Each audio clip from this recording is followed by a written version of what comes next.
My goodness.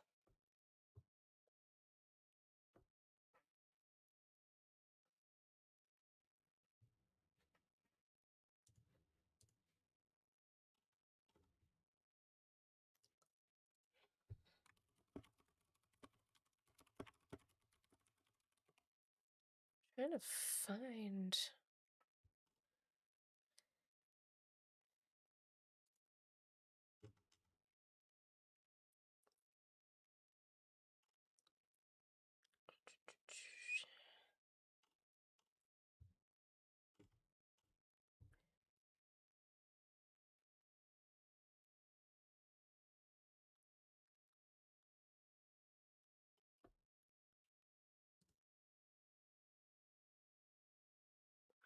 Oh my gosh, TikTok load. You're driving me nuts.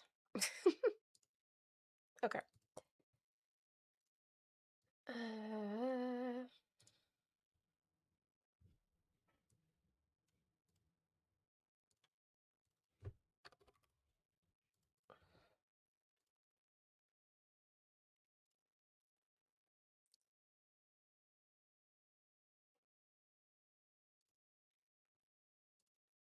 okay. Think we're good. My goodness. Hi, Dragon's Celt. Okay. We can get started, I suppose. I believe. Maybe. Gosh.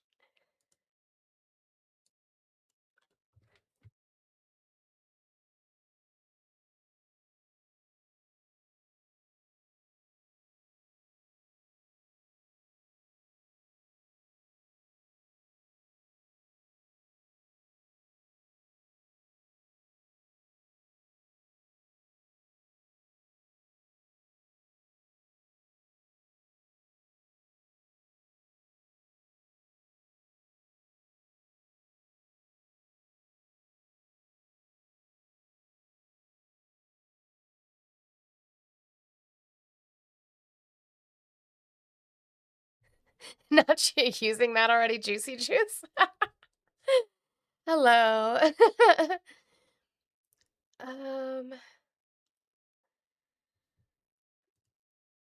it's frustrating me. I was late because I was trying to read this piece of legislation, and it's bothering me that I can't find this.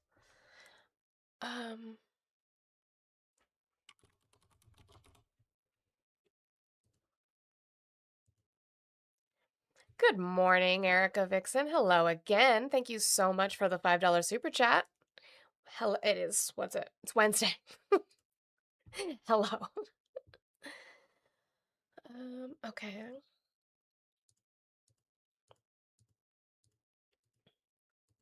They either removed it or I'm just not getting the iteration that has it in it. I don't know.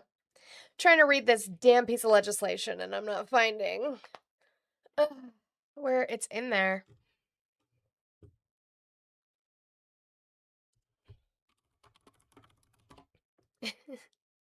Good morning, good morning, good morning.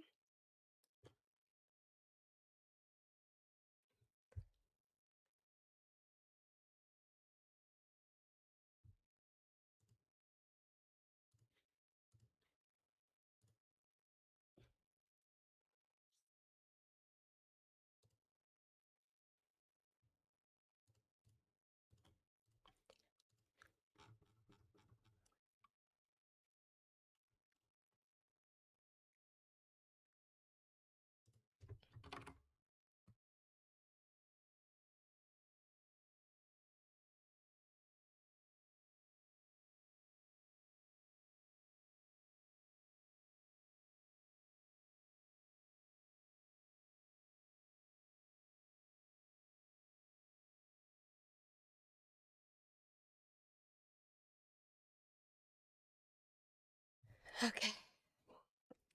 The song's still going. I'm just trying to get myself together. But as we come in, guys, make sure we're doing all of the good things, please. As we're sitting here, I see you guys are starting in on those likes, and I appreciate you. Thank you so much. Sorry, trying to get myself together. I even got up early. I did all the things, but it never ends with the news. So I appreciate you guys. Remember, we finish a song out, and then that I'm sorry YouTube and Twitch cannot hear. And then we will go through my spiel, and then we get started, okay? So thank you guys. I appreciate your patience. Just enjoy musicals while we sit here. And if you're on YouTube, as Axe said, hit that thumbs up button for me. That would be great.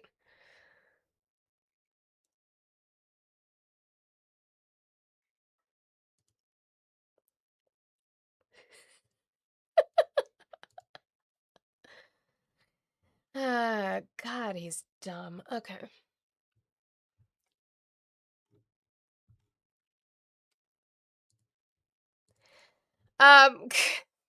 Good morning.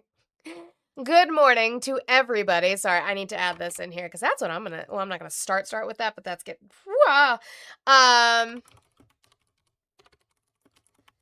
Good morning. Sweep in AZ. All right, that's done. Okay, done adding shit today. That's why my pages end up being 15 fucking pages long that we never get through, but that's okay. I just never stop working. I appreciate you guys being here. If you're watching over here on TikTok this morning, will you please tap that screen? We like to hit 50,000 likes within the first hour. We hit over 200,000. Thank you guys so much. I know that we had a smaller viewership. It seems like we're probably going to do that again. The algorithm is throwing it, or I am throwing the algorithm off by starting at 9 Mountain Time. But we will slowly get the algorithm to learn that that is when I'm going to start because I want to make that my schedule. So I would like to hit 100,000 likes per each hour so that we end on 300,000 likes. But if we can at least get to 200,000 likes before the end of the 3 hours, that would be much appreciated. So thank you over here on TikTok and you tappers. I appreciate you guys working out your fingers for me. Will you share the live out? I know there's not that many of you, but share it out so we can bring more people in here so that they can repost. Because when they come in later, after I have already started playing clips, TikTok does not allow you to repost it anymore after that fact. So the more that you can share it with group chats, with friends, to have them come in here simply so that we can repost now, that would be wonderful. So make sure you are reposting, make sure you are sharing it, make sure you are adding it to your story. That does help boost us. You already can't repost. I didn't even do anything. Whatever. But add it to your story and share it out. That would be wonderful. I would appreciate it. Guys, we are starting out with the little roses. I see that we're almost done with those. Thank you so much to Mia and to Sherry, who is working on finishing those out. I appreciate it. And then we will move on to the next one. I choked on my own spit. Good morning. I was trying to say good morning to Bill, and then I choked on my spit. Okay, what's next? Do your daily heart me if you have not done so. I'd appreciate it. If you're not following me, why aren't you following me? And if your heart is gray, what are you doing? Sorry, that's just gonna have to go down now. If that heart is gray, please hit your daily heart me. It does give you access to stickers in the chat. Guys, I'm running out of room for stickers. I'm gonna have to go through which ones are more important and which ones are not, or poll on which ones are more important and which ones are not. That's disgusting. Decaffeinated. That's gross.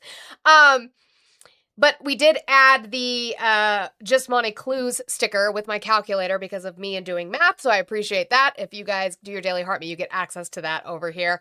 I think that's it for TikTok. If you're watching on YouTube, if you could hit that thumbs up button for me, I would appreciate it. It does help push us onto the algorithm on YouTube. Yes, I do go into these days wanting to have conversations with Trump supporters and specifically why you're supporting him, not based on vibes and feelings, but based off of factually based information. That would be wonderful. A lot of the times you guys can't give that to me. It is mostly feelings, but you know, sometimes we get a rare gem in there that they don't prove their point because they don't have facts, but they try. If you cannot because you're at work or you're busy or what have you, that is part of the reason why we hit that like button, because it does help push us onto the algorithm so that we can get people in here who are willing to have those conversations. Thank you so much, Bill for the Galaxy. Actually, Bill just reminded me that my gift gallery is not completely lit up for the week, guys, and it is Wednesday. So if you have a chunk of TikTok change that you can spare, I know that we're left with like the more expensive gifts until I totally understand. But if we can work on it, that would be wonderful. Thank you to Bill for filling that out with the Galaxy. I appreciate you. Again, on YouTube, you can subscribe, you can become a member, you can send jewels, and you can send super chats. In case the chat starts moving too fast and you have something you really wanted me to read, whether you are for me or against me, I will read it if you send a super chat, so I appreciate you so much for that. over there on Twitch. Hello, my lovelies. Dragon Scout, Kilo, Yami, I see you. Thank you guys so much. If you guys are just coming in and you're not following me, please follow me. I would appreciate it also if you have the ability to subscribe. If you pay for Prime, Jeff Bezos gives you 1 free Prime sub a month. Why not use it for me? Gives you access to emotes in the chat, and the more that we get a bigger base, which is harder to get on Twitch, but the more we get a bigger base over there, the more I will be able to open up more emotes for you guys as well. And you can send bits over there. And then the last thing that I have is I have my 100 goal that I have every single day. Guys, this is my job. This is what I do for a living. Hi, Shauna. And this is how I pay my bills. We pay for women's labor on this platform, so let's make sure that we crowdfund to be able to do that every single day. Dollar Train, $2 Train. You can do Cash App, Venmo, PayPal, all in the link tree in my bio across all 3 platforms. And I would appreciate if we could work on that. Thank you guys. Hi, Chicky. Welcome in, Chicky Raiders. I appreciate you guys coming in this morning. And yeah, why don't we'll get ourselves started here. Again, I don't know where to start because there's just always so many things. Let's see. We're gonna start here. That's where we're gonna start. We are gonna start here. Where I just added that last little bit. And then we'll move on to, because I think a majority of the day is going to take up with going over Hegseth's hearing yesterday into kind of some Iran updates. But first I want to get into this election section. Now, we've been talking about this for a while, talking about the festival that is coming up in November, specifically because we are pushing people out to vote, right? The thing is what I want you guys to think about is that Donald Trump is going to attempt to pull some fuckery. I don't know what that means. I don't know what that entails. Does that mean sending people to polling locations? Maybe. Does that mean crabs? Did I get crabs? I'm sorry. Oh my God, I have crabs. I love when I get crabs. Thank you so much, Chicky, for giving me crabs today. Oh my goodness. Does that mean seizing ballots or attempting to seize ballots? Maybe. Do I think he's going to be successful? No. Do I think he's going to try? Yes. And that is why we have to be extra vigilant to continue talking about this, to show the ridiculousness with which they are, the things that they are saying, right? We have already cornered them, every single one of them, Trump included, talking about the fact that my concern is the concern of Americans for the integrity. And yet you cannot show me one piece of proof other than vulnerabilities in the actual machines that have not led to anything, just that there are vulnerabilities. Totally admit there are vulnerabilities, have not led to any kind of outcome outside of what would have already happened. But you guys are just saying things without any proof, and we're getting fucking sick of it. Speaking of, let's read Trump's ridiculous truth that he posted this morning, because the man doesn't even understand elections, okay? So let's read this, because remember, we did Midterm Monday, so we knew that yesterday was going to be the primaries for Arizona. MAGA candidates won everything last night in Arizona, a complete sweep.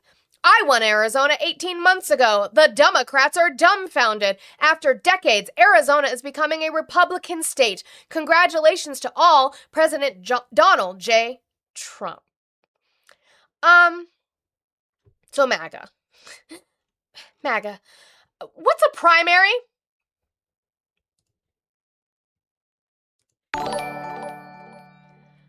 Yes, Josiah. But what is a primary?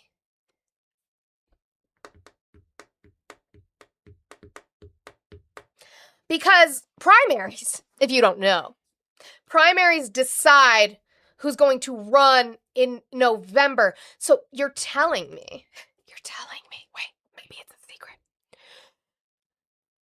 A Republican, Andy Biggs, won the nomination for governor against a Republican.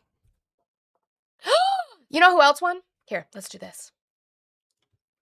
So let's do Andy Biggs primary.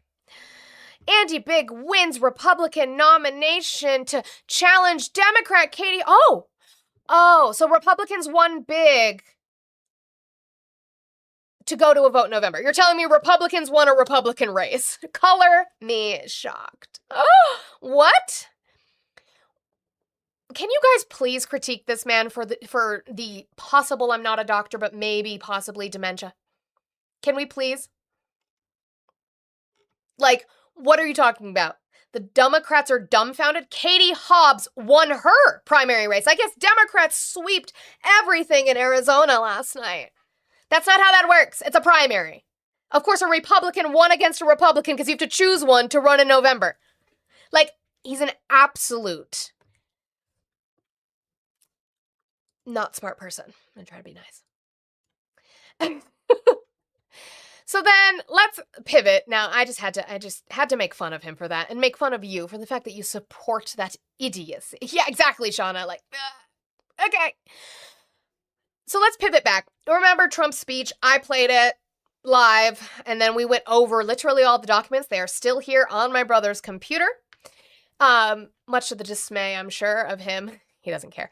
But Donald Trump was in the Oval Office yesterday with the president of Lebanon, and they asked him, hey, you came out and said that China attempted to influence elections. Not that they necessarily did, but that they attempted to by doing what? Smearing you and writing negative stories about you. Well, what are you going to do about it? Because all that you did at the end of your speech talking about foreign festival influence was talk about the Save America Act. By the way, if you read the Save America Act, nothing in there, provisionary or restrictions or anything towards foreign entities in way of their influence into our elections. Nothing in there about that. So what are you going to do about it? You obviously have a plan because you brought it up.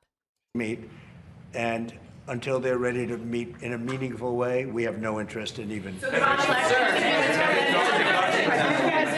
Mr. President, are you planning on putting any pressure or consequences on China for what you announced about them meddling in the 2020 election? Well, we're going to talk to them about it. It took place a long time ago. I think China is maybe a little bit different today than it was then. But look, they do things and we do things to them. I'll be honest. We do things to them too. It's not a one-way street. It took place a long time ago. Do you know who's been fucking saying that? For 6 fucking years? We have.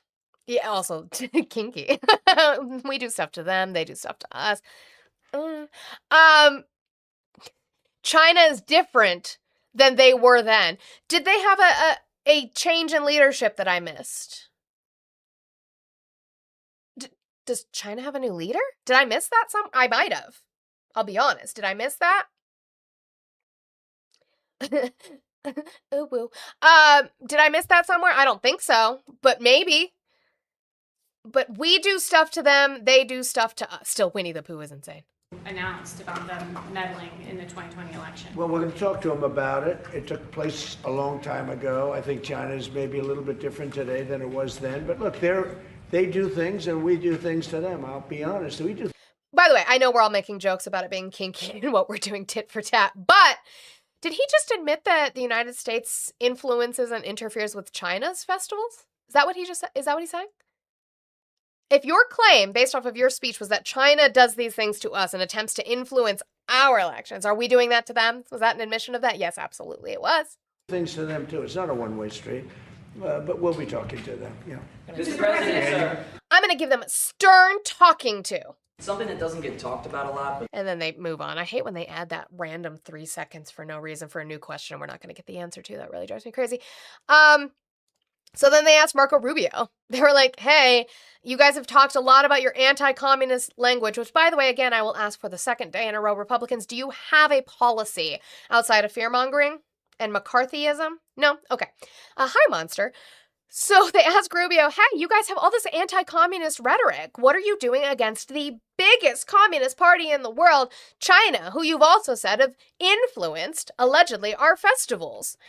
Oh my God, I have crabs. I got crabs twice within like 20 minutes. I'm so proud of you. Thank you, Peter. So this is Marco Rubio's answer, which is, are we going to do anything about China? We're very close to them. So. Mr. Secretary, you and the President have been very blunt in your anti-communist language. Recently, you put out that recent report on Cuba. Don't you think it's inconsistent in that you haven't addressed the same issues with China? They're the largest communist party in the world, 100 million. Yeah, but our issues with communist interference inside of our country. Like that report. Oh, I mean, Donald Trump just threw a bitch-ass hissy fit on Thursday that we all had to fucking watch, at least for political commentators, in order to talk about China possibly attempting to influence the election by writing bad stories about him. And we've had all this anti-communist rhetoric. I specifically showed you yesterday where Scalise likened, holy crap, thank you, Matt, thank you for the picnic dog, he was so cute, where Representative Scalise literally compared the DSA to the Bolsheviks. I don't know what that makes Republicans. And this anti-communism McCarthyist rhetoric that we are now doing, but we're not worried about it with China anymore. I know he had this whole hissy fit about it, but we're not worried about it anymore. We're worried about it here in the U.S. It's about what these different elements do to interfere in our country and to undermine our foreign policy. The president recently talked about Chinese election interference in the U.S., and as we know, there are many other ways in which China has influence within the U.S. Well, again, what the president put out on Thursday, that was a declassification of documents from our intelligence community. That's what he put out. And what did he put out? Because we went through it that night, and I still have it on my computer. What did they put out?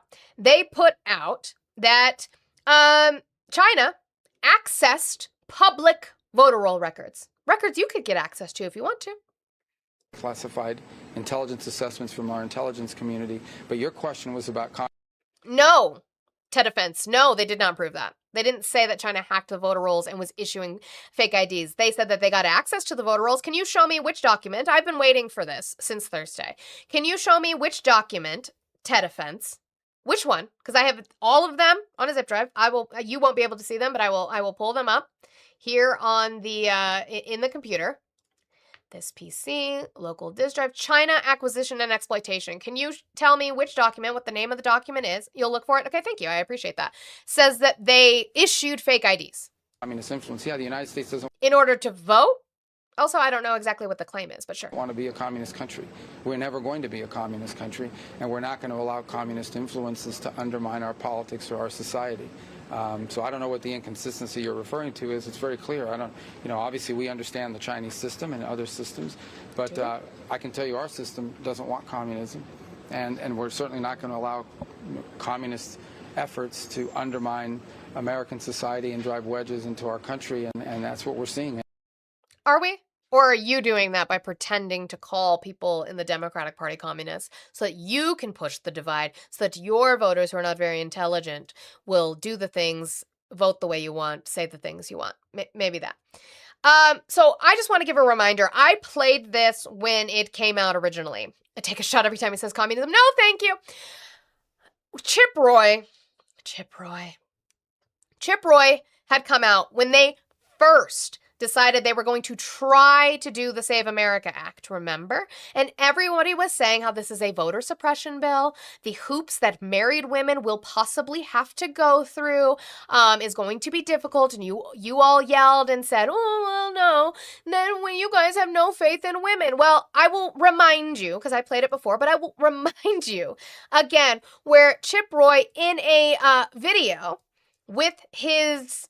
I'm guessing people who work on his campaign, people who work in his office, whatever kind of call he was in, some sort of Zoom call, WebEx, God knows what, where he talks about the fact that, yes, the Save America Act does make it more difficult for women to be able to vote, and that specifically there was an anecdotal issue even now. The Save America Act isn't even passed, but before that, because of restrictions on voting or certain voting rules, because they're run by the states, how one of his own employees had a difficult time registering to vote and getting an ID in the one that she needed. So I just want him to admit that. But before we do that, W's to Peter for the 1353 for we need a good start to Wednesday, #PayPig.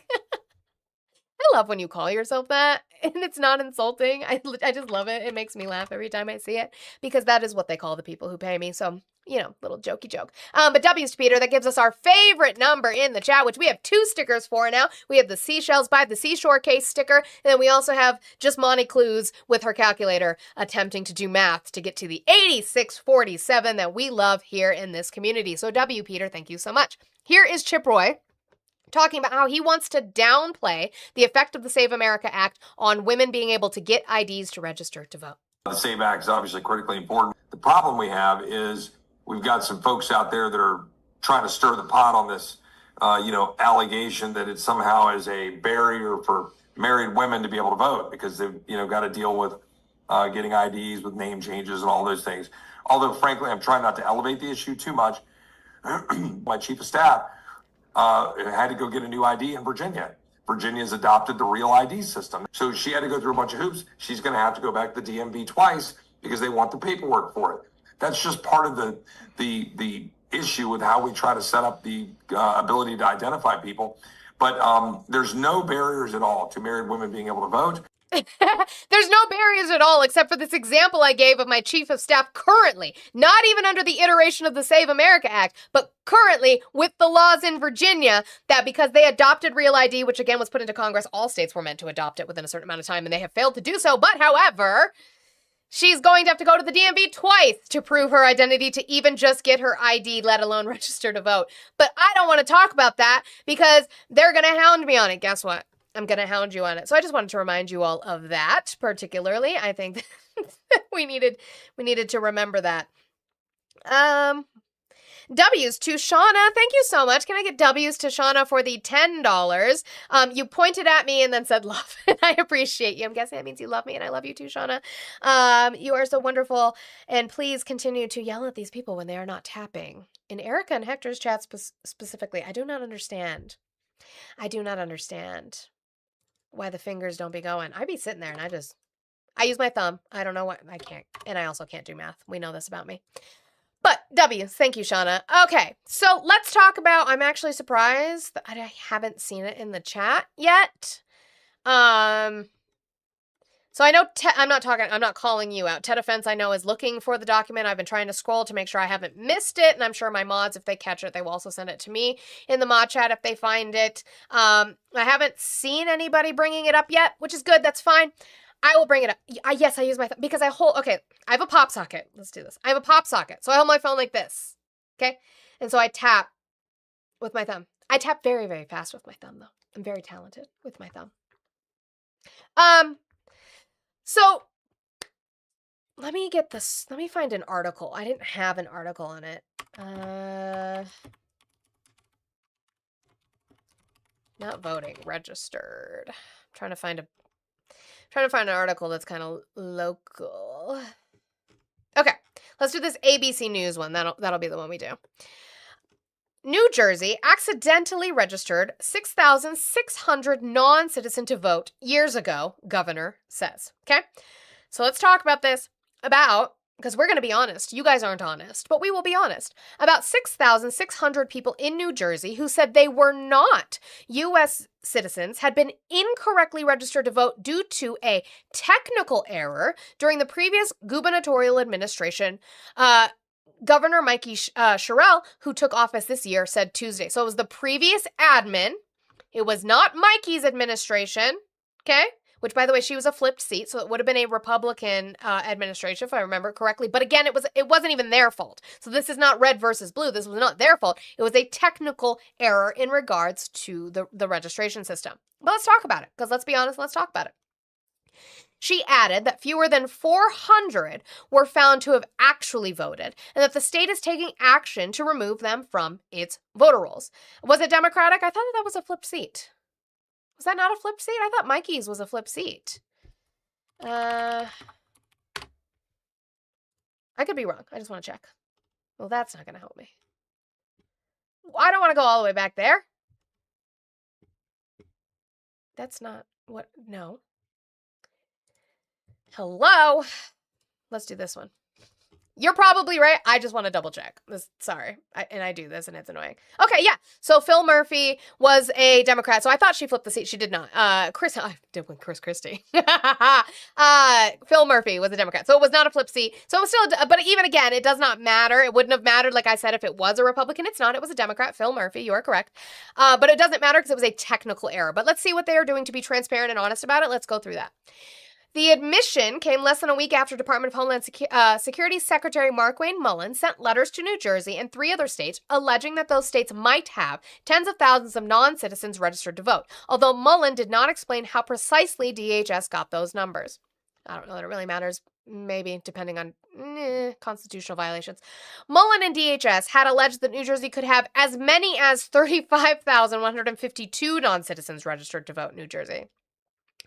Cheryl said in a statement on Tuesday, "Last week I learned that a serious software error in New Jersey's motor vehicle system led to the registration of roughly 6,600 people who indicated that they were not U.S. citizens between June 2023 and June 2024. So what I want you to keep remembering is that this is a technical issue. Now, if we need to work within the vulnerabilities of technical systems like the machines, absolutely we can do so. Everything that we have had in way of audit, and if we need to have mandatory audits after every single festival or every single election cycle, I am totally on board for that. Are you on board for that? Because I am on board for that. If you want to have an automatic audit immediately, because obviously the systems, because it's technology, can do some fuckery. But these people did not commit fraud. These non-citizens did not commit fraud because they did not indicate that they were U.S. citizens. They wrote on their piece of paper they are not U.S. citizens, and the machine registered them anyway.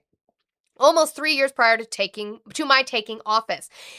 These individuals answered no when asked on a keypad whether they were a U.S. citizen when applying for driver's licenses and identification cards, but through no fault of their own, the system registered them anyway.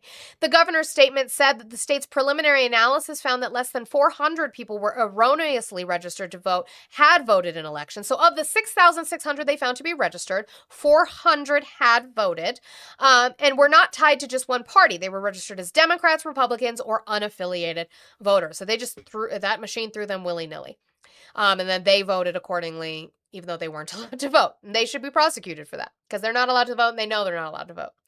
During a press conference on Tuesday, Cheryl said those voters could have potentially voted in any election since being registered, but the state has no evidence at this time that any elections were swayed because of the voters. And now I would like to have an audit, count those ballots, and just ensure that. But if it was 400, I highly doubt that they were changing the course of the elections. Cheryl said that she has ordered an independent investigation about what happened, the removal of any New Jersey residents from the state's voter rolls who should not have been registered to vote, and that the new administrator of New Jersey's Motor Vehicle Commission is starting to replace the vendor tasked with running the faulty system. W, that is how you take an actual problem that happened and you fix it. W's to Mikey Cheryl. The governor also said she will present the state's findings after it investigates, and that the state is taking care to protect the identities of non-citizens who are registered inadvertently so that their immigration status does not get imperiled. Now, that will probably most likely and probably should be changed if they have been found to have intentionally maliciously committed a crime. In a statement, IDEMIA, the company that runs the system faulted by the governor, said IDEMIA works with the New Jersey Motor Vehicle Commission and has for more than 40 years to support the process through which eligible individuals may indicate their interest in registering to vote when applying for or renewing a driver's license or state-issued identification card. IDEMIA's role is to transmit information through the motor vehicle system. The voter registration information is transmitted to the New Jersey Department of State. What did I do? Why? I didn't even do anything. Hold on, sorry. Gifting got suspended. I don't know why.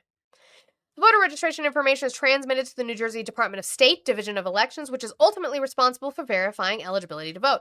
Information submitted by the IDEMIA must still be validated and adjudicated by the Division of Elections. Now, if we need to reprimand the Division of Elections, also very much for that. At her press conference, Cheryl pushed back against any insinuation that the finding validates claims the Trump administration has made about New Jersey's voter rolls. Let me be clear. Donald Trump has zero credibility on the issue of election integrity. For the past 10 years, he's cried wolf and peddled bizarre conspiracy theories about fraud with no evidence, she told reporters during the press conference.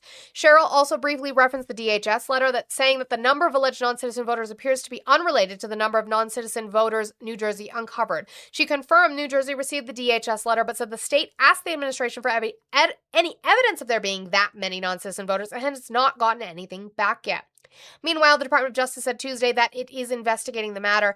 In a letter to Cheryl shared on social media, Assistant Attorney General Harmeet Dillon wrote, ensuring that U.S. citizens' votes are not illegally diluted by non-citizens' votes is of paramount importance. We therefore write to formally request additional information to assess New Jersey's compliance with various federal statutes. Dillon asked for the state to provide within 5 business days personal information on the registered non-voters the state identified and details on the around 400 who voted. Makes sense to ensure that they didn't commit a crime, or if they did, to prosecute them.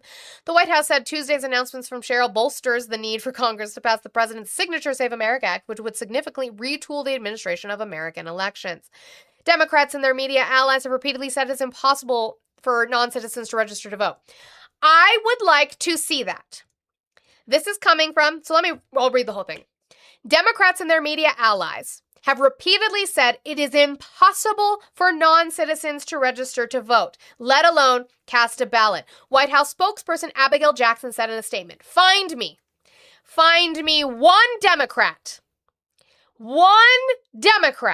who has said it is impossible for non-citizens to register or cast a ballot. Find me one. Because I've never heard a Democratic congressman or woman in the House of Representatives or the Senate say that, and I have not heard anybody in the media say that, but if they have, give me one person in the media who has said it, and I will admonish them for saying that, because nobody said it. I damn sure haven't said it on this platform. That's silly. Are they allowed to register? No. Are they allowed to vote? No. Is it possible for them to? Yes. Is that a crime? Yes. As President Trump has said, there is nothing more important than the integrity of our elections, and this latest incident underscores the absolute necessity of the Save America Act, she added. American voters deserve to have confidence that our elections are safe and secure. President Trump will never stop fighting to make that happen, and all patriotic Americans should join in his effort. How about no? Because that's a voter suppression bill, while we can have transparency about what happened with the glitch in the systems, possibly, or maybe further something malicious that we can look at. No problem with that. In New Jersey.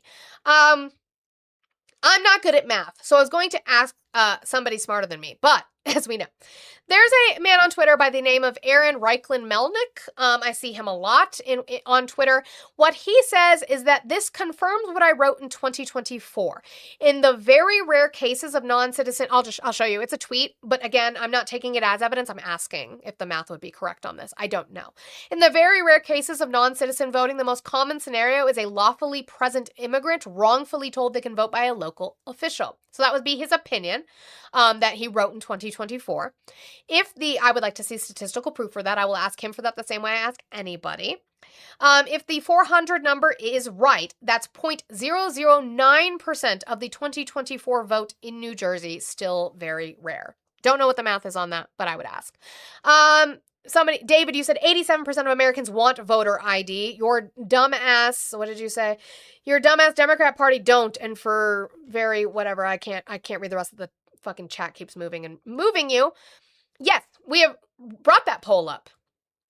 87% of Americans are in favor of a form of voter ID. David, I know you've been here a few days. I know you've been here before, and I don't know how many times I have to repeat myself to MAGA. Hey, MAGA. I also am okay with legislation that requires you to have a specific ID to vote. Oh, somebody stop the presses. The difference is, what you are not going to do is that you are not going to require fees for that ID. You are going to take what we already know you keep track of, which is U.S. citizens in this country, and you are going to provide it for them, or you are going to ensure that whatever documentation that they have to apply to get specifically to get a voter ID is going to be free, or else it is a poll tax and it violates the Constitution of the United States of America. Okay? Okay. What is allowed within the Save America Act? I didn't ban you from commenting at all, by the way. The last person that I banned was somebody who said they wanted white supremacy in the nation, and that was yesterday. It was not you, David. That was probably Eli or Justin. Those are my mods, and they're allowed to do whatever they want, so you must have done something. Moving on, just to reiterate the transparency in regards to the reaction and remedy that was happening in New Jersey. This is Keith Boykin on CNN. Talking exactly about what Governor Mikey Sherrill did that was good in way of discovering this and handling it. She was transparent. And it was good. She was transparent. She was accountable. She immediately held the people accountable. She removed the software. Did Jennings just agree? I missed that. She was transparent. And it was good. She was transparent. Oh, W. Scott Jennings for once in his life. She was accountable. She immediately held the people accountable. She removed the software vendor, and she criticized the former governor, who was a Democrat, criticized the former governor for failing to address the problem. That's exactly what a responsible leader is supposed to do. Exactly the opposite of what Donald Trump did in this irresponsible speech last week. Exactly. David, you said everyone born in the USA gets the same ID. Was that a suggestion or is that a claim? The opposite of what Donald Trump did when he lost the 2020 election. And he I'm going to play the whole clip. I just did, David. told the people in Georgia he needs to find 11,780 votes, which, by the way, is voter fraud. This is not an issue about whether it's widespread or not. It's not, because it's really a question about, is it even fraud? This was not fraud. This was a mistake. People were given an option. Are you a U.S. citizen or not? They said no. But the computer system incorrectly registered them to vote. They didn't do anything of their own. That's a fair Fraud point. required them to do something on their own purposely to defraud the It system. is the suggestion that this is fraud suggests that these people were trying to vote when they 400 knew of that them they did. I think fraud. Exactly. Because they- Hold on. And Scott Jennings rightly points out 400 of them did. Correct. That's bad. Go get them. Ensure that their votes did not effectuate any elections over the course of the 3 years that they were allowed to vote and did. Check the parties, check the elections that they voted in, check their ballots. I have no problem with doing any of that. Audit the entire thing. That's fine. Go after them, charge them with a crime for voting when they're not allowed to vote. Totally fine with all of that.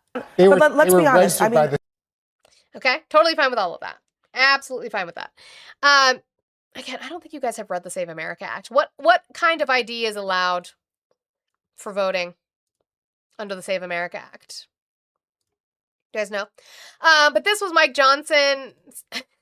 I don't know who he's trying to convince, you guys or himself, about his confidence in the midterms this year. I am very confident. In fact, I'm very enthusiastic about the upcoming midterm election because I believe that people are If that's enthusiasm, I need a Thorazine drip. very confident. In fact, I'm very enthusiastic about the upcoming midterm election because I believe that people are beginning to see this, and it is going to motivate voter turnout for true Americans who love their country and want to keep it. We're in the process of making it better every single day, and you're going to see that on display this week on the floor. We've said this is a contrast. We had been saying for months, you've heard me say, a contrast between common sense and crazy in the midterm, and now it's common sense versus communism. This is real. I am very The fear mongering again. Communism. Avitala, you are correct. You said Real ID is not enough to vote. Why is Real ID not enough to vote? Because Real ID doesn't necessarily prove your citizenship, does not prove your birthright citizenship, which is funny because that's what they want, but it does not prove your U.S. citizenship because there are places where you can get a Real ID as a non-citizen. So that's interesting. Then Mike Johnson was asked specifically about, about Trump. Would it serve Trump to move on? He keeps talking about 2020. Is it time to move on? Mike. This is probably the last time we're going to see you at a press conference before the House leaves. Ack, you said enhanced Real ID is. It shows citizenship enhanced keyword. So then it would be looking up how many states have enacted enhanced Real ID, and I don't think it's a lot. I'll look while we're sitting here. Recess, members going home to campaign ahead of the midterm elections. The control of the House is up for grabs. Last week, President Trump gave a speech relitigating the 2020 election and bringing up claims of election fraud. Five.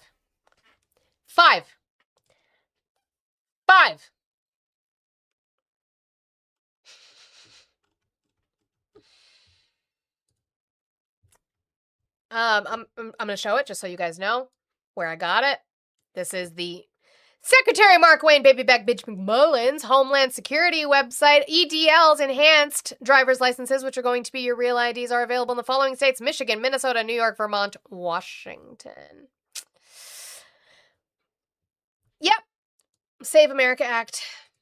Doing good. Anyway.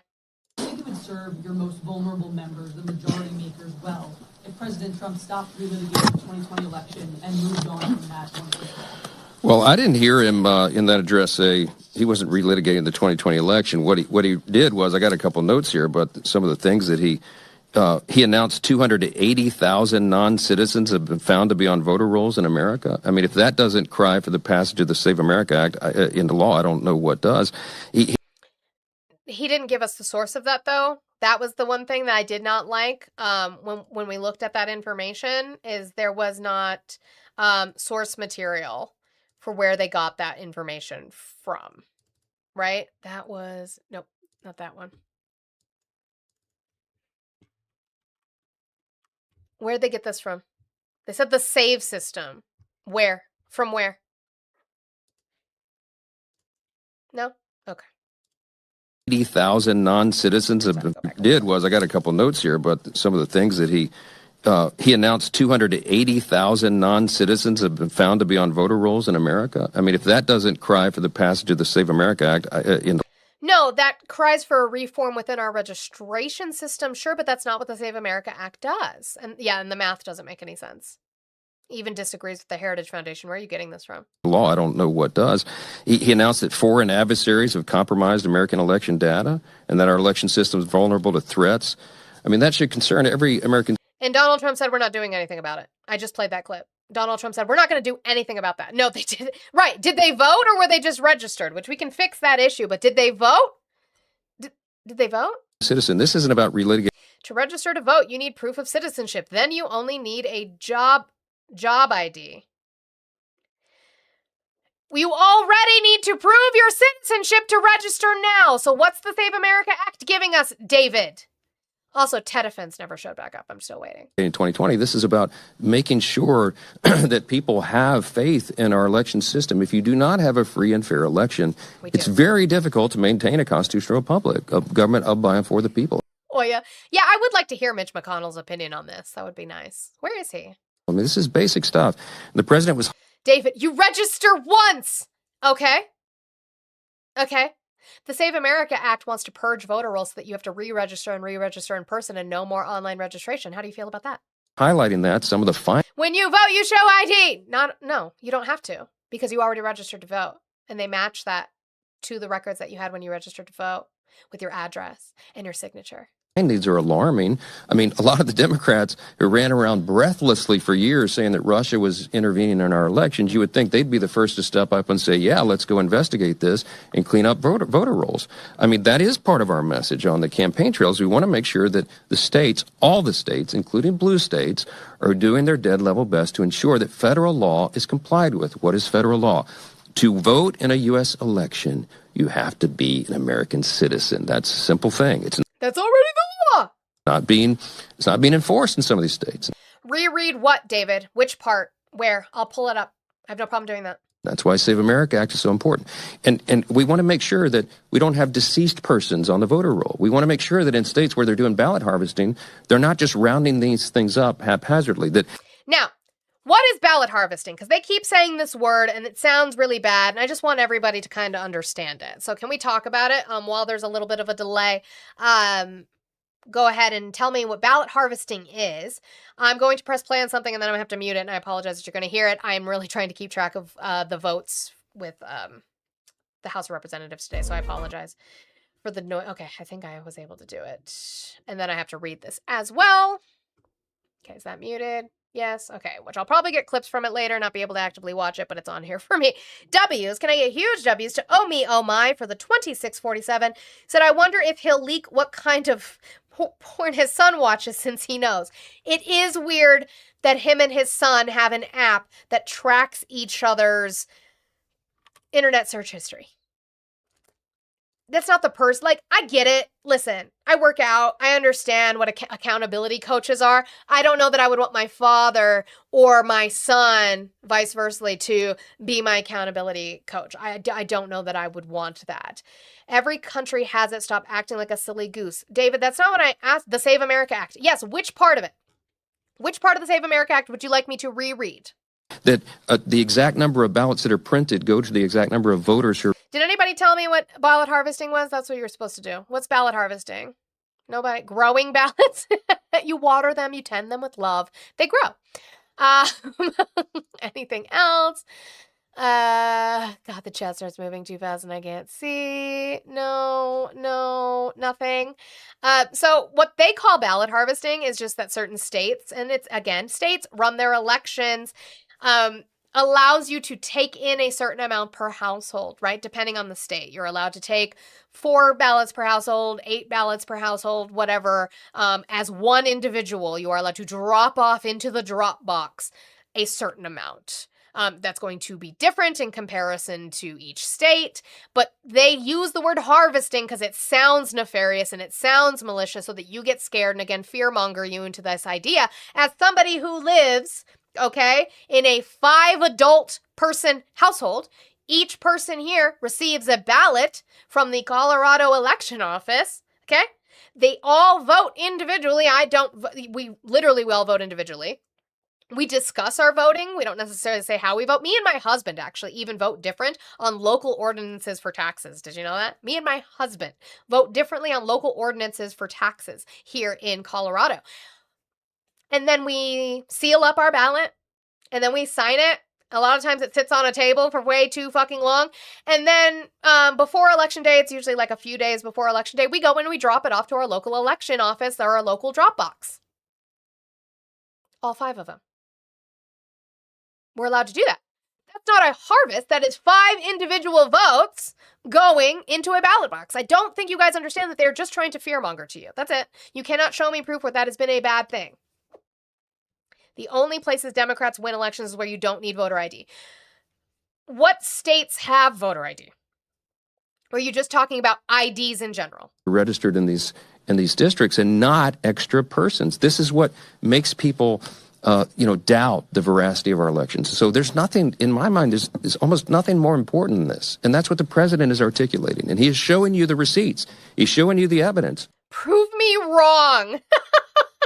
No, you prove that we only win in states without voter ID. Show me where there is a state with voter ID and what it entails. We can talk about a specific state's election rules. Go ahead.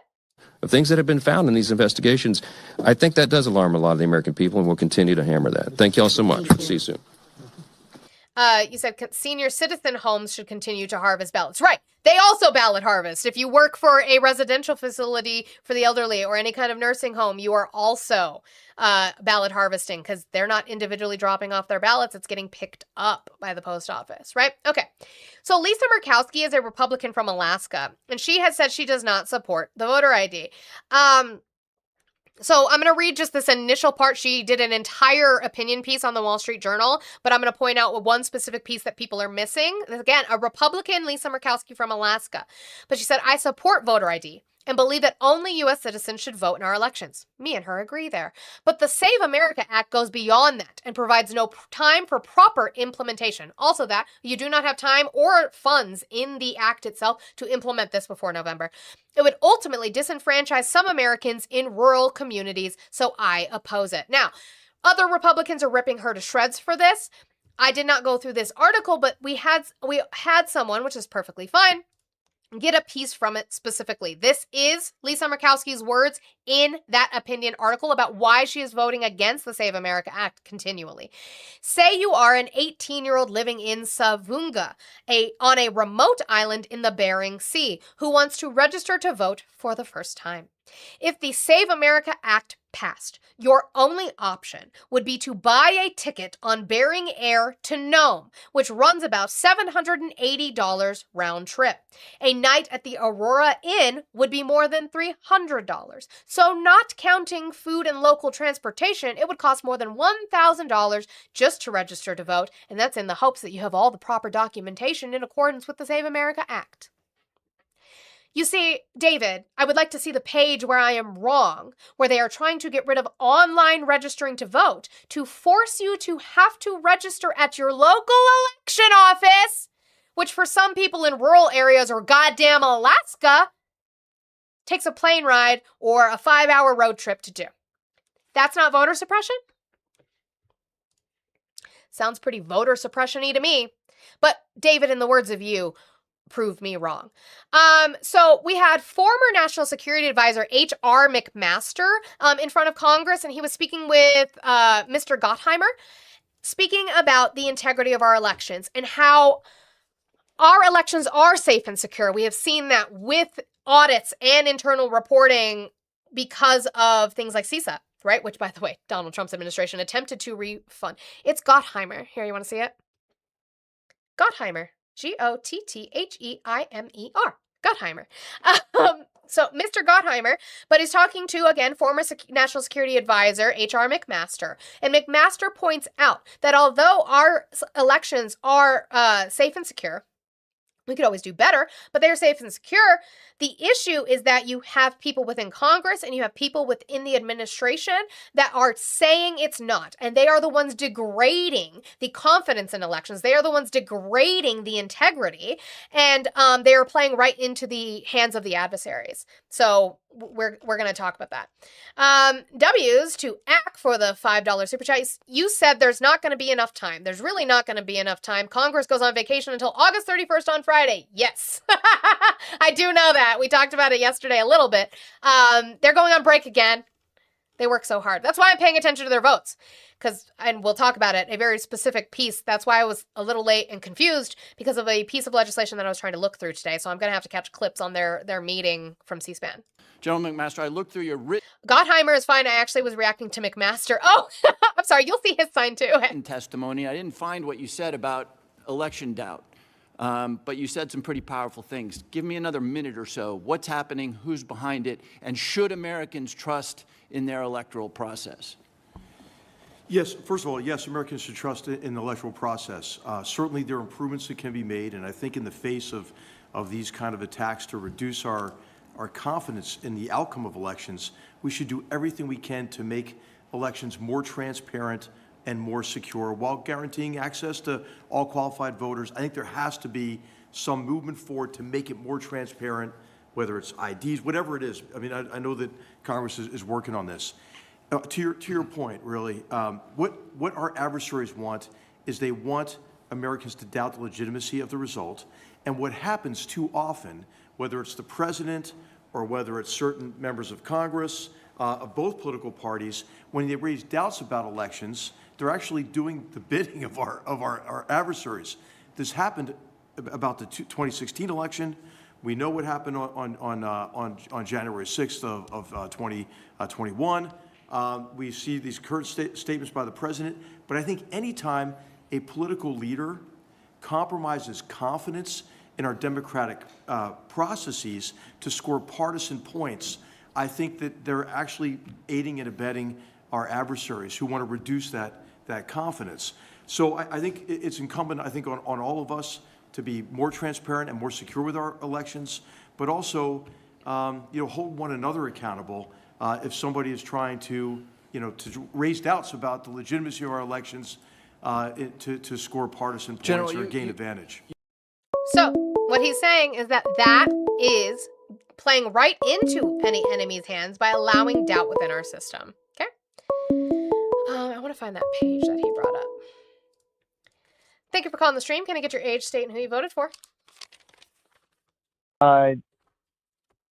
33 Trump in California. Okay. Why are you still supporting Trump? Well, I feel like you kind of were a little disingenuous with the issue. Which part? Because I could just be incorrect with incorrect information. I have no problem correcting that. Sure. I mean, you seem like you're pretty. You seem like I've seen your stream a couple of times. You're probably one of the more, politically aware Democrats that I've seen. I'm actually a registered independent. I just am forced to vote in a two-party system, unfortunately, for me. Sure, but are you ever going to vote for a Republican? I've voted to retain Republican judges. Really? Mm-hmm. Okay. Well, I was going to ask you that question about that later, but I mean, okay. I don't think ballot harvesting is about people going to vote, right, okay, for their family, right? It's the issue is to drop off their votes, is what I said. Yeah. Yeah, I know. That's not what the issue is. Sure. No, I was just being clear. Go ahead. You're fine. I mean, the issue is you have eager Democrats that go to like retirement homes, right? Okay. And they basically just like collect people's votes to encourage them to vote, and then they go drop off their ballots, right? My dad, who was in his 80s, right? Uh-huh. Or was going to be turning 80 soon. He was a Democrat, and he did that when they were that age. He's been doing this forever. He went to nursing homes and did what specifically? Well, we're just like, asking them what they wanted to vote for, right? People that aren't necessarily super politically engaged, but then they would just like try to like sell the vote to them. Like when I'm saying selling the vote, they're not actually like paying them to vote. Correct. But like they're going out of their way to like talk to old people that aren't necessarily super engaged, right, with politics, right? They're not engaged in politics, but they talked to them about certain issues and they voted accordingly, and that's bad how? And that's criminal how? I'm not necessarily saying it's bad or criminal. I'm saying that where's the fraud behind that though? Because that is what the Republicans in Congress. I'm just saying that, like, I didn't say that what I did. I didn't necessarily call that fraud. I said that's not the issue. No, but the issue Republicans in Congress are. If your claim is that's what they mean by ballot harvesting, that's not fraud, but that's what the Republicans in office are claiming. I mean, I think that there's an element of you can say there's an element of fraud, right? The element of fraud being if the rules say that you can't, like, it's basically like you just said, like if there's a rule, but the amount of ballots that you actually could harvest, because like again, if ballot harvesting is you can do it for your family, right? Right, you can drop them off, sure. Mm-hmm. Yeah. So if you have people basically whose job it is, right, to basically do this what I'm talking about, and then they have a guy that goes out and drops off like 50. Okay. Because this is like an organized thing that they're doing. Okay. Right. So basically, if there was ways to be able to track that to where you're like, okay, if one guy's dropping off like 50 of them, right, for people, right? That's definitely that seems sketchy to me. Right. So sure, it's not like. But here's the thing. That's why I'm saying, like, look at each state's laws in regards to dropping off ballots. And I heard myself when I said it, even when it came to residential facilities. What I would say is residential facilities, because those are places where people live, where they're getting care, right? Those actually, they probably don't have a single person dropping off any or all of those ballots. What they have is the U.S. Postal Service will come pick them up from that facility. So that would not be against any kind of law. So again, where is the whiff of fraud? Again, the issue isn't. It's not. They're going to these Democrat, these Democrat, you could say, like, workers are going to polling or not poll workers, but campaign officials, volunteers. These are non-governmental organization, people receiving like grant money or something. They're getting money from the Democratic Party, right, to do this work. Sure. So like that's. I mean, listen. Again, where's the fraud? Here's the thing. But here's the thing. Let's take out residential facilities. Let's take out 80-year-olds. Let's talk to a normal 30-year-old who's not politically engaged, but receives a ballot, sits down, votes for it, and then later learns that an issue that they voted on they really didn't understand. Is that fraud? Should we just negate their ballot too? Because that happens all the time. There's tons of people who vote who are not politically engaged. You're changing the issue. I'm not changing the issue because you cannot tell me. That's a different issue. No, you cannot tell. No, you cannot tell me that there is some sort of whiff. Stop it. We can talk about it, but you it's a different issue. Sure. You cannot tell me that there is some sort of whiff of fraud by people advocating for others to vote and them voting on things they might not be, your words, politically engaged on, and say that there's a whiff of fraud in that, but not say the same thing for voters who are just living their lives in their houses who vote and don't understand politics. That would be the same thing. You have uneducated voters who vote. That's not fraud. I mean, if you're literally being told, if you're literally being told what to do, right? Prove that. By like prove that they're being told what to do and how to vote, or if they're just being advised on what each proposition is and candidate stands for. This has been an effective strategy by Democrats for the last 50 years. Prove it. You prove it. You're saying that they're not going to retirement homes and doing this? Are they going to retirement homes and advocating for people to vote and discussing the issues? Most likely, yes. Are they telling them, wait, stop, not done. Are they telling them how to vote or who to vote for? No. Yes. Prove that. Yeah. Prove it. I mean, we can go ahead and you can do it. Again, that's not illegal. There's nothing wrong to prove. Are Republicans doing that? Even if it was happening, are Republicans doing that? Not enough. Not enough. So you guys are just losing because you're losing. So again, where is the fraud? Where is the fraud in that? No, the fraud would the fraud would be, right, if you harvest, like if the rules on harvest, again, this is all about the rules in place. Right. So the ballot harvesting rules again. He says again more than me. That you can go ahead and, like, for your family, right, You can go ahead and drop off, or like people that you're related to, right? Drop off the ballot, right? And then you have Democrats going to collect ballots, convincing people that they're not related to vote. No, right? because That's again, like not I the said, rules of the ballot I harvesting. corrected myself in way of that in regards to residential homes, because residential homes are going to have a person from the United States Postal Service picking up that mail. So it does not count as ballot harvesting because they're not dropping them off. They get put in a bin in the fucking office of that residential care facility where the USPS official picks them up, who has the right to have as many ballots as possible because they're the ones who hand them out. I got you. Yeah. So basically, if there was a case where Democrats were going out to collect votes and were dropping off the ballots themselves, that would be the fraud, right? You can agree with that? I would not say that. That wouldn't make the ballots fraudulent. It would make him a criminal for. Well, why not? Because how does that negate That's the votes? entire purpose. That's the entire purpose of the rules for ballot harvesting. If I collect then you would have to prove to me that the person who dropped off that many ballots did something to the ballots where the person who voted didn't vote that way. That's the difference, right? That doesn't make the votes invalid. That's the informed purpose of the rule, and that I'm going to be dropping off a ballot. I understand its purpose. That does not prove it is fraud. I understand its purpose doesn't prove that it's fraud. Well, no. Again, the fraud would be if we say that the ballot harvesting rule is this, right? And you break the rule, it's called something, right? So there's some crime there, right? Right, by the person, because the person dropped off more ballots than they were supposed to, and then they would audit and recount and ask about those ballots. That's fine. Yeah, I'm totally fine with that. Okay, hold on. So if you were, right, okay, the fraud is, asking fraud, right? I think the person who did the voting, who did that strategy, right, dropping off, they dropped off 50, retirement home, old people's vote, right? Those votes should be going back to those people and have them check if that's what they wanted to vote for. Sure, that's fine. That's an audit. So I'm fine with that. So the vote should be returned. That's already the law. And that person you can audit that. It should be a crime, right? The person who dropped them off, yeah. Okay, so then we're on the same page. We're not though, because the Save America Act doesn't reference that. We already have laws in the states to do that. Sure, I get it, but that's what I'm trying to say. You were being disingenuous about the mail-in ballot issue. Right. No, I'm not, because again, we're talking about residential care facilities. The United States Postal Service is going to pick those up, so that's not ballot harvesting. I mean, if the Democrats aren't just going to drop off the ballots themselves. Prove that to me. That's an if question that you can't prove to me, and you can't prove to me Republicans aren't or are doing it either. Doing it. Listen, we don't have to get into that. They've been doing it, then show me that. Show me where they've been doing it. I know you can't because you made it up. I didn't make it up.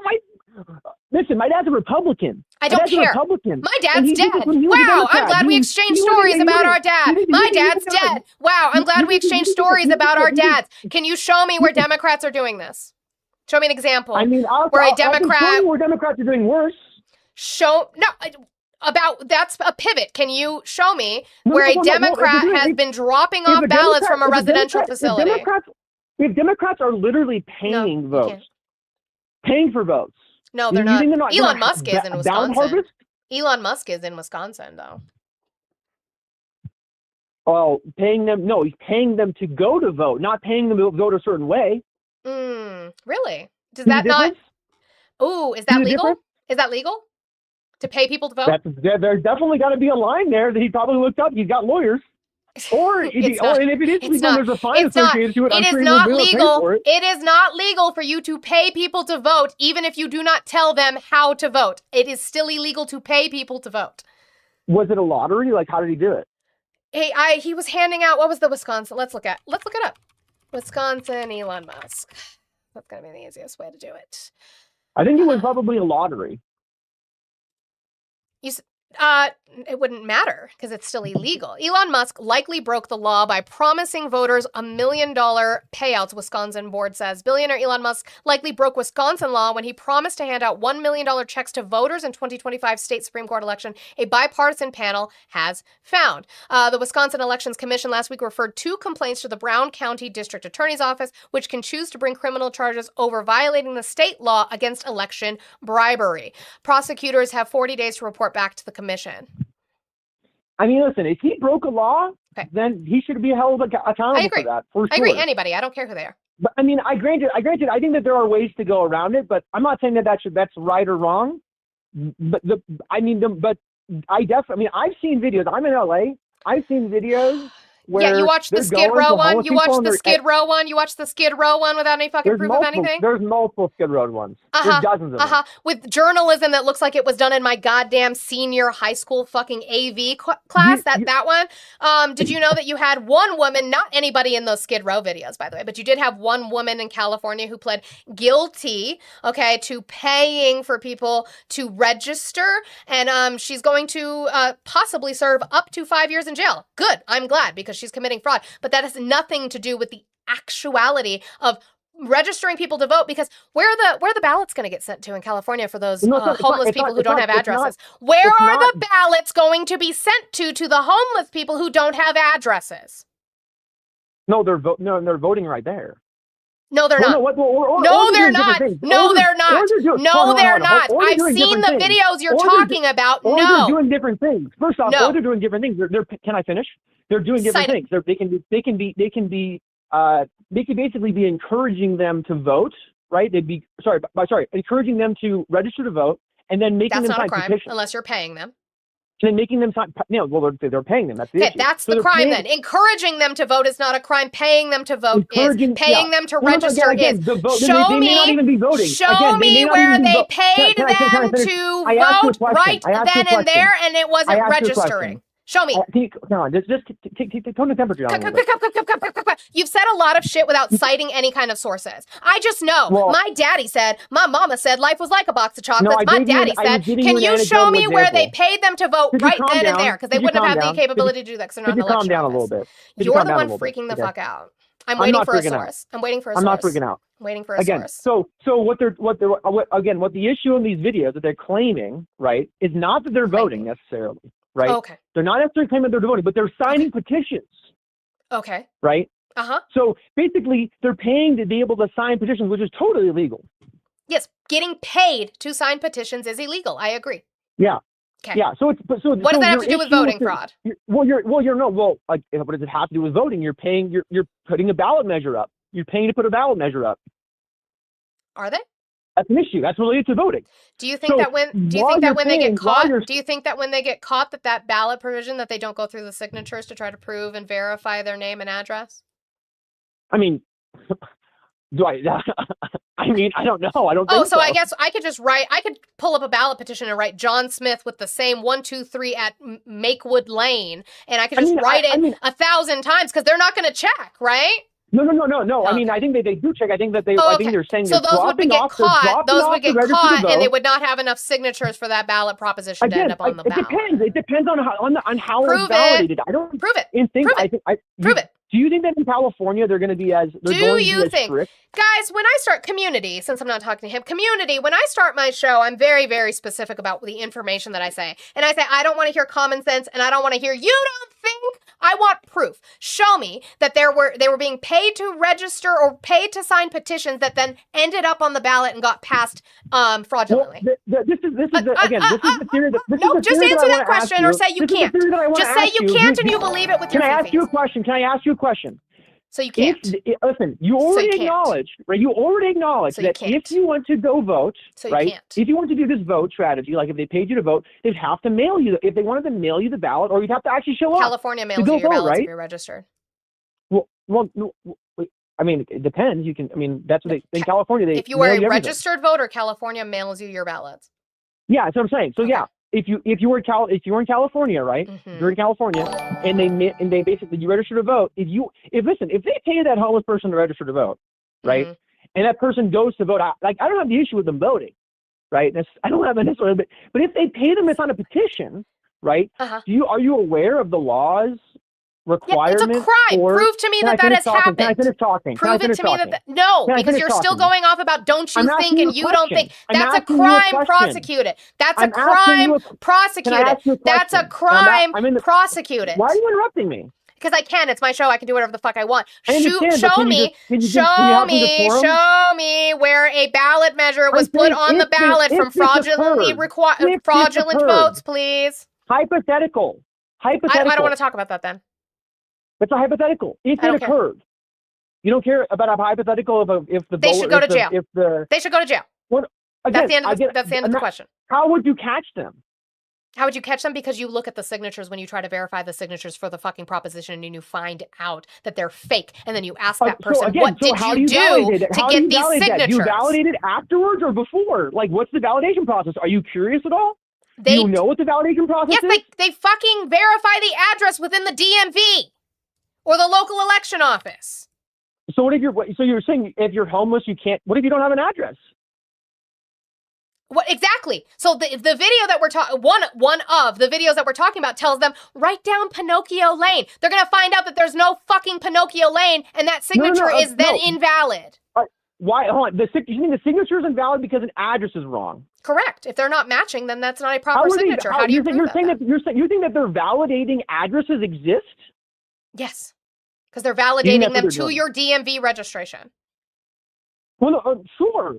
Sure. Listen, again, DMV, I don't understand why they think that they're doing with some, why would the DMV registration, you don't have to have a license to, what's the DMV have to do with any of this? Identification, post office. So you're saying that they're saying this it's not just person lives driver's at this licenses address, that they do at the DMV. this person lives at this address, and you're saying that this person doesn't live at this address. The address right? doesn't exist.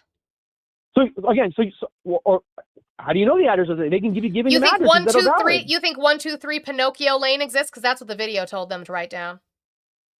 Well, I don't know. We're talking about different videos. I don't know what videos we're talking about. One of the Skid Row what ones. You're talking about. One of the Skid Row ones. There's I'm sure there's a number of them. Okay.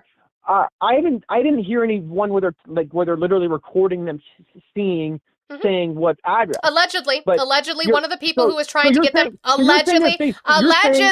of the people who was trying to get them to register for a petition or sign a petition told them, he said, what do I put down for address, since they were homeless? And they told them, write down 1, 2, 3 Pinocchio Lane.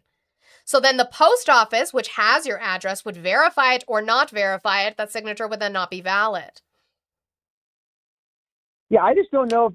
Basically, like that's a worthwhile thing that I would like to investigate myself. Is just knowing they do that for sure they do that. Basically, one, you have to have an address to be registered to vote. Correct. Right. Which and even that's two, ridiculous, right? Because homeless people who are U.S. citizens should be able to vote in some way, shape, or form. Again, maybe whether or not they're homeless or not is it kind of beside the point. You could just I know, I understand that, but as a U.S. citizen, they have a constitutional right to vote. Sure, technically, yes. Yeah. Yeah. So, basically, I'm skeptical that in a uni-party state like California, that we are basically doing those checks to where. Sure, sorry, go ahead, finish. To where we're basically invalidating those ballot measures in a way that they wouldn't, like, if it's about a political expedience thing, right? And it's like, California is not expedient with their voting. That's one of their biggest things, actually, is that they're not expedient. Well, no, again, that's but if that's an issue, then you could, sure. Getting the ballot measures up would be then what you're saying is supporting my point. Right. Like if it's a matter I am supporting your point. The thing is you are saying I am skeptical of it. That is feelings in your tum-tum. That is not proof that it is not happening, creating an environment for fraud. That's the issue I have, is this conspiracy theory around it without any kind of proof of it being seen in our election system. Well, again, being skeptical, right, is the reason why we make laws. Like I think people are cheating the system, right? I would want to pass the Save American Act, right? Because I would want people the same with Have you read it? The major thing. Have you read it? I haven't read all of it. I looked at the highlights of what it says. Oh, the right? highlights of it. I didn't what the provisions mean, right? So did you? The major one. Okay. Yeah, so one of the major ones being that you'd have, like, if you were doing a mail-in ballot, right, you would basically have to mail in identification, right, a copy of your ID. Now, why would you need to do that? I think that it's just an extra barrier to entry that makes it harder for people to fake shit. Who has an ID? Well, I think most people have ID. Some people. But if you're mailing in a ballot, what do you have to do when you mail in that ballot? You have to vote, and you have to sign it, and you have to mail it. And what do they do at the election office and the counting when they are verifying that that's you? Well, they're cross-referencing if you're not on a name on a list. To what? Cross-referencing it with what list? To the voter registration list. To the voter registration list, including the DMV where you got your ID. Why would I, in Colorado specifically, why would I need to send a copy of my ID when they're going to match my signature and my address to the ID I have on file through the DMV when I registered to vote? Again, that's where again, if you think it's pointless, right? Like I think some of it is redundant. I think some of it is voter suppression.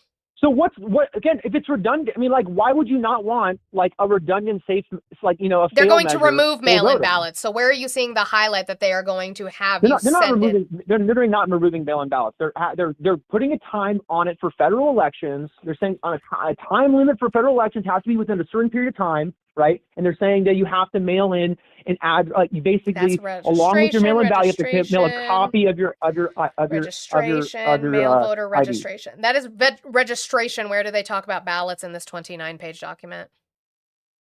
They're talking about mail-in registration, not actual voting, not actual ballots. You're saying that the measure is to change. Sorry, you're saying the measure is to change that the you're mailing in when you're mailing in your registration. I don't think mailing your ID registration. Let me look this up. Double check. Sure.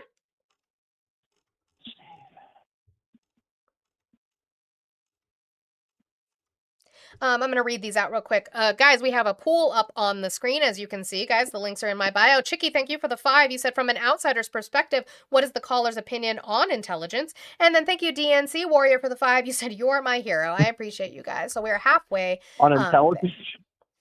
Your opinion on intelligence is what they said. It's fine. I don't know what that means.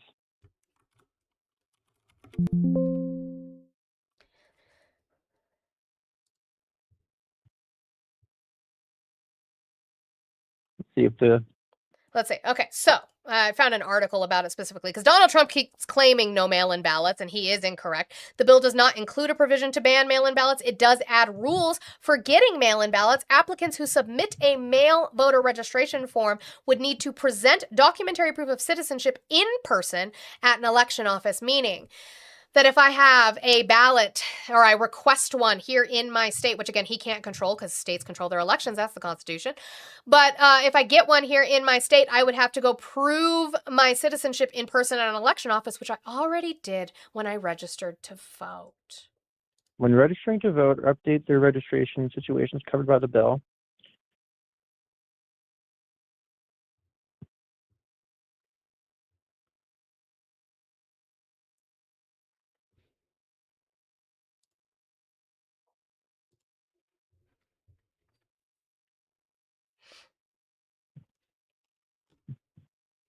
Guys, keep tapping, and if you're over watching on YouTube, if you could hit that thumbs up button for me if you haven't So already. I mean, arguably that's you could say less invasive than what I thought was the plan. So that's It's my less ignorance. invasive to have to force people, maybe possibly in rural areas, to have to drive to register in person at their local election office. When proof of it would require applicants to provide documentary proof. Does it say you have to be in person? If applicants who submit a mail voter registration form, they would like to receive a mail-in ballot instead of voting in person, would need to present documentary proof of citizenship in person at an election office. It says in person. Mm-hmm. I mean, that's not ideal. I mean, if they mailed it. Right. And if so they my mailed issue it, I have is right? I've played videos of them talking about the Save America Act in committee, and what the Republicans came out and said. I literally have a video from a specific Republican who said, well, we can amend it after we pass it. That's not acceptable to me. I would prefer that we go through and we work with it instead of trying to rush this through to get to November just to please Donald Trump. I would prefer we go through this to make it something that's actually feasible and implementable for the American people. I mean, I mean, like if I had to give my 2 cents on like the political, the machinations of this, right? Like, I don't think any of this is going to pass, right? It's all just no, it's political dead on theater. arrival in the Senate. Yeah, no, it's never was never going to pass if you're No. if you're dealing with the 60 votes, right? So I think if I had to say what I think that they're trying to do, like if I was the cabal in the sky, trying to manipulate the things with the people, right? Mhm. Like you would basically make a bill that would be basically like about voting, that you could basically say like Democrats are against voting or against registering ID for voting, and then they would just make if they ever did want to pass, or there was a change in the Senate, which there probably won't be a change in the Senate dramatically. No, even in favor of if Republicans. Democrats take the Senate, it's going to be a slim majority. It's not going to matter. But I think that's such an uphill battle. Yeah. Yeah. Yeah, so I think what's going to happen, I think what would happen is they would just be saying oh, this is the thing that Democrats didn't support, and then they would propose a less restrictive bill that then people would say. But I Sure, they would did. They agree argued that, for that in committee, and the Republicans said absolutely not. We want to pass it this way. Yeah, I would agree with you that I wouldn't want to have to to go prove my. I guess would you have to do it only one time? Like how often? Depends on if well, I would say one time, except that that can't be guaranteed because you do have states who like to purge their voter rolls, and then you have to check if they kicked you off. Rule. It's a federal rule, right? So it's. Which even that states run their elections, so you're already running into the unconstitutionality of being able to force them to do this. I mean, it's a federal law. It's a federal rule. Like the federal government should be able to vote, should be able to have a standard for what would be in a federal election. I think Congress can pass things to that effect, but it is going to get even if the Save America passed in some iteration of what you and I would agree on, it'll get challenged in court based off of the 10th Amendment. Sure. Okay, so again, it sounds like I'm not a crazy Republican. It seems like we're kind of on the same page with a lot of these issues, right? So, I guess my real next question, and this is kind of a test. You said earlier today that you kept in some Republican judges. Mm-hmm. The Democrats almost certainly, right? If they didn't if this was during I believe during Biden's administration when Manchin was in the Senate still, right? He was basically the person that killed, I think, the bill to making Washington D.C. a state, right? There was basically a bill passed by the House to make D.C. a state, and so if they passed it, if they basically made D.C. a state, then they would have free reign to be able to do whatever they want, right? They'd just be able, so my issue, and the thing that's on the horizon right now is obviously Trump, legend that he is, has put a bunch of Republicans in the court. Right. So the Democratic Party position to me seems pack the court. Would you add seats to the Supreme Court? Probably. Yeah. So tell me how that doesn't completely undermine our Constitution. What was the original iteration of the Supreme Court? We've changed it since then. Well, sure. But in this context, the Supreme Court is clearly the weakest branch of government. If you can just every time you have a legislative, if you every time you had a uni-party, control, right, then they could just pass whatever they want. Nothing could be illegal because when Biden passes his law on student loans are forgiven, and then the Supreme Court says, well, it's illegal, right? They would just add some Supreme Court justices, and then nothing would be illegal because we just changed the Constitution. No, they would have to bring up a separate case. They couldn't relitigate the same case that was brought to the previous Supreme Court. They would have to do a different one. But I mean, I can offer an alternative. I'm fine with the seats the way they are. And I'm honestly even fine with lifetime appointments because I think that you should have some sort of worked your ass off for 40 plus years to get to where you are kind of thing for a Supreme Court justice. So I'm actually not against lifetime appointments, but I would prefer that we have some sort of congressional review or committee or panel, if it's through the Senate, that they have to go up for review to retain their seat, get kind of a reconfirmation put in whatever timeline period you want. I would not want it to be people don't have short dementia. amount of time. It's not like, if someone had dementia, we would obviously be not putting them on the Supreme. We would take them off. But that's what I'm saying. I would like to see some sort of reconfirmation. So when you start to kind of see things like that from somebody with a lifetime appointment, okay, you've been on the bench, let's say 8 years. Or maybe not every 10. Let's do 10 because I don't want it to be coinciding with a presidential election. That would be bad. But let's do like every 10 or every 12 years, you get a reconfirmation hearing as a Supreme Court justice to decide based off of now what you have set as precedent for case law, but versus what your original confirmation hearing was. If you were following along with the guidelines you gave the Senate in the beginning, I would be fine with that. I would have to investigate it further. Again, I'm not saying it's being proposed. This is just my personal opinion. It doesn't prickle any of my hairs right now, but almost certainly the Democrat agenda for basically packing the court to pass whatever they want. Packing the court implies that they're going to have the supermajority to get them passed versus expanding the court to just expand the seats. Because Republicans want to do that too then.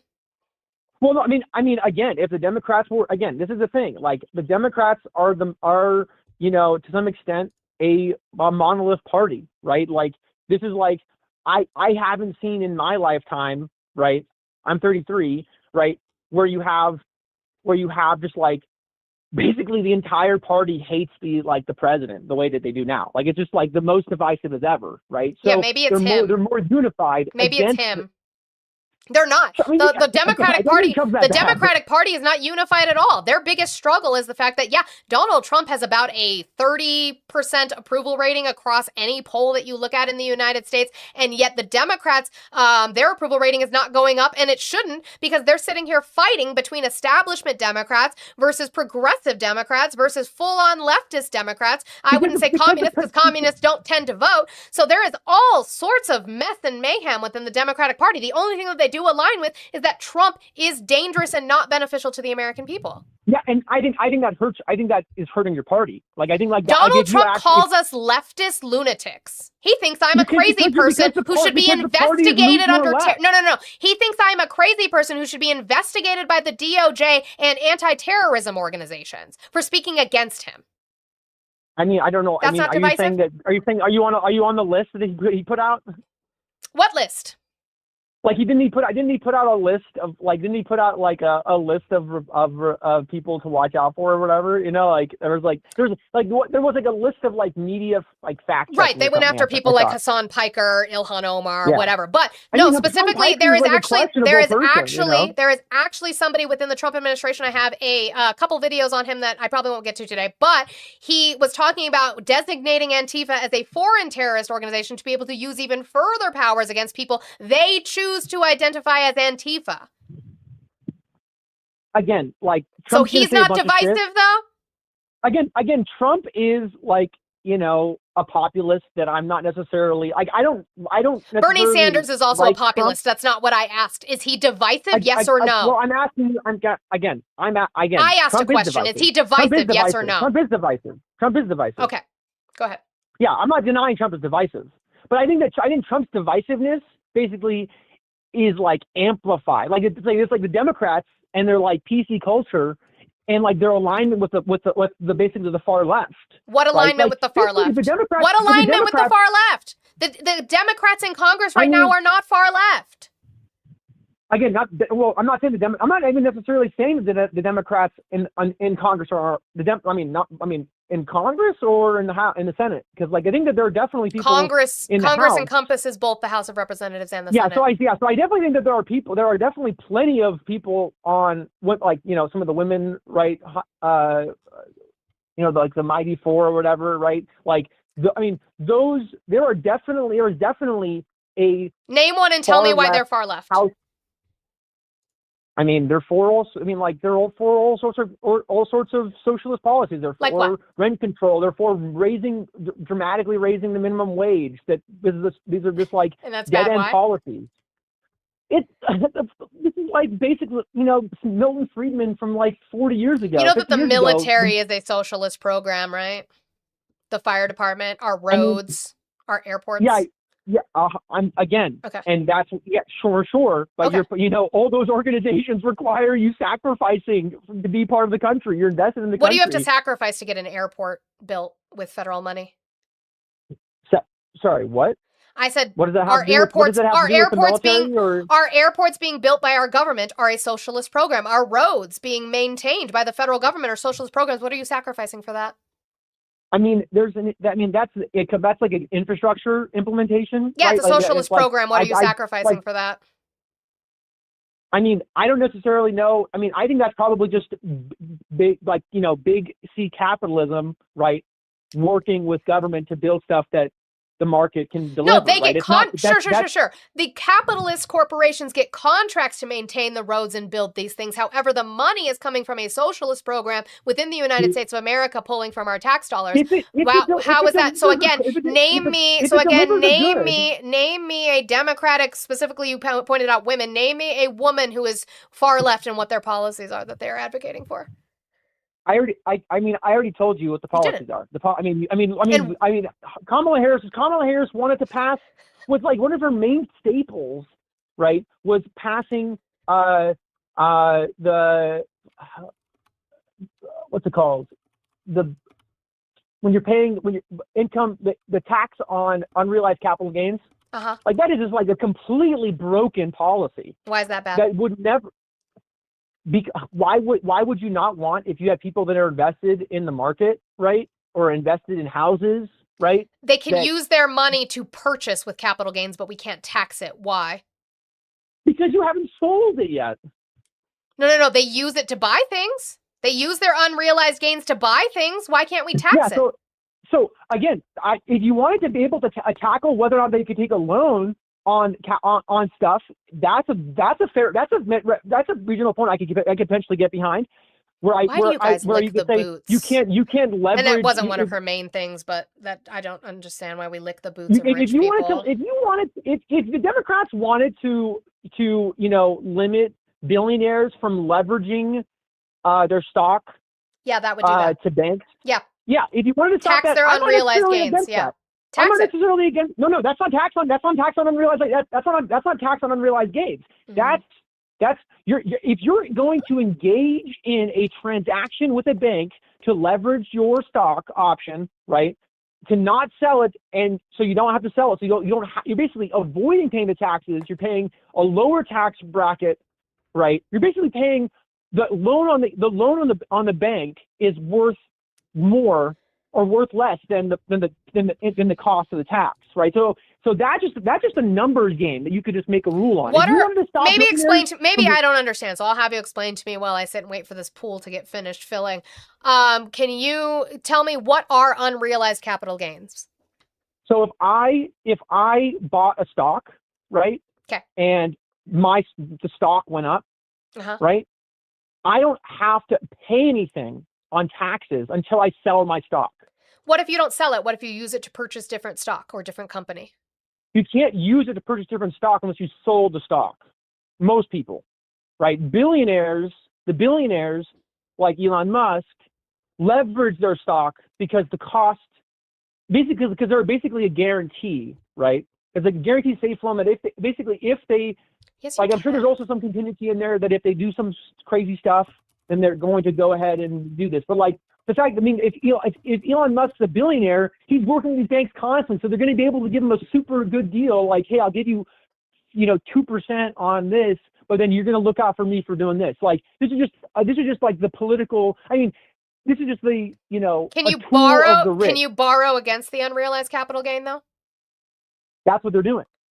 Right. Well, no. You're not borrowing against. The unrealized capital gain, right? Is you're not borrowing against the capital gain. You're just borrowing against the stock, right? So it's not like the bank is looking at what's your basis for the stock. The bank is just looking. This is what the stock is worth. This is how much stock you have. Okay, I will give you money for right. So for you your can stock. use it as an asset on paper for a loan. So why can't we tax that why can't we tax it as an asset? Because it would crash everything, right? Because you wouldn't be able to own it. Because they're too big to rig and the billionaires, and we have to lick the billionaires' taint. That's why.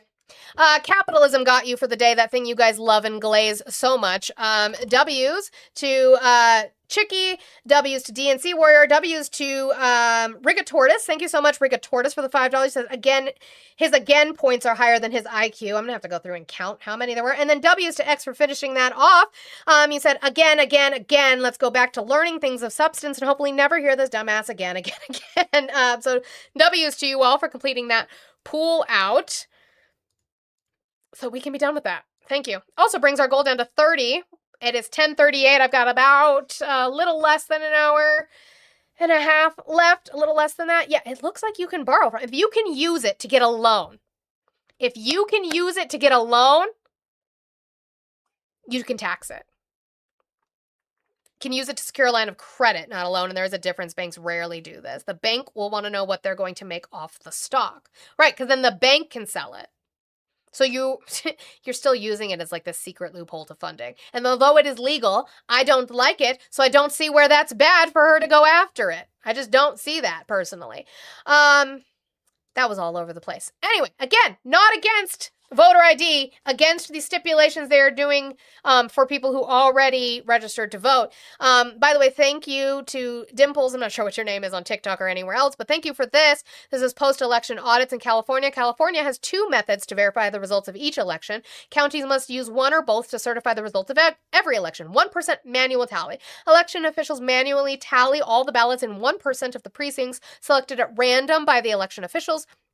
For each race that is not included in the initial group of precincts, the elections officials count one additional precinct to include all races in the manual tally. The 1% manual tally is open to the public. Risk limiting audit. Election officials manually tally randomly selected ballots, stopping as soon as it is implausible that a full recount would show a different result than the ballots reviewed. Risk limiting audits are currently running as part of a pilot program in California. Now, as I've said, thank you, Goob.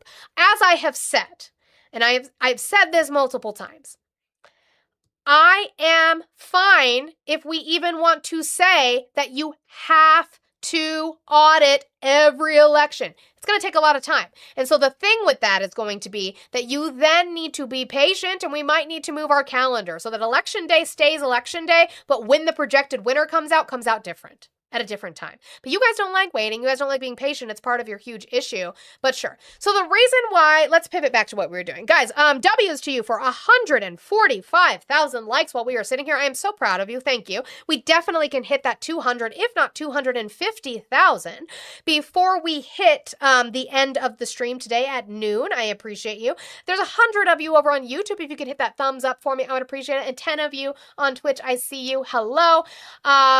Should we trust you as the answer? Because here's the thing, Surgeon, the reason I asked, I'm not one of those privileged people who is able to have stock, and I work for myself, so I don't have a 401k that's involved in a stock, right?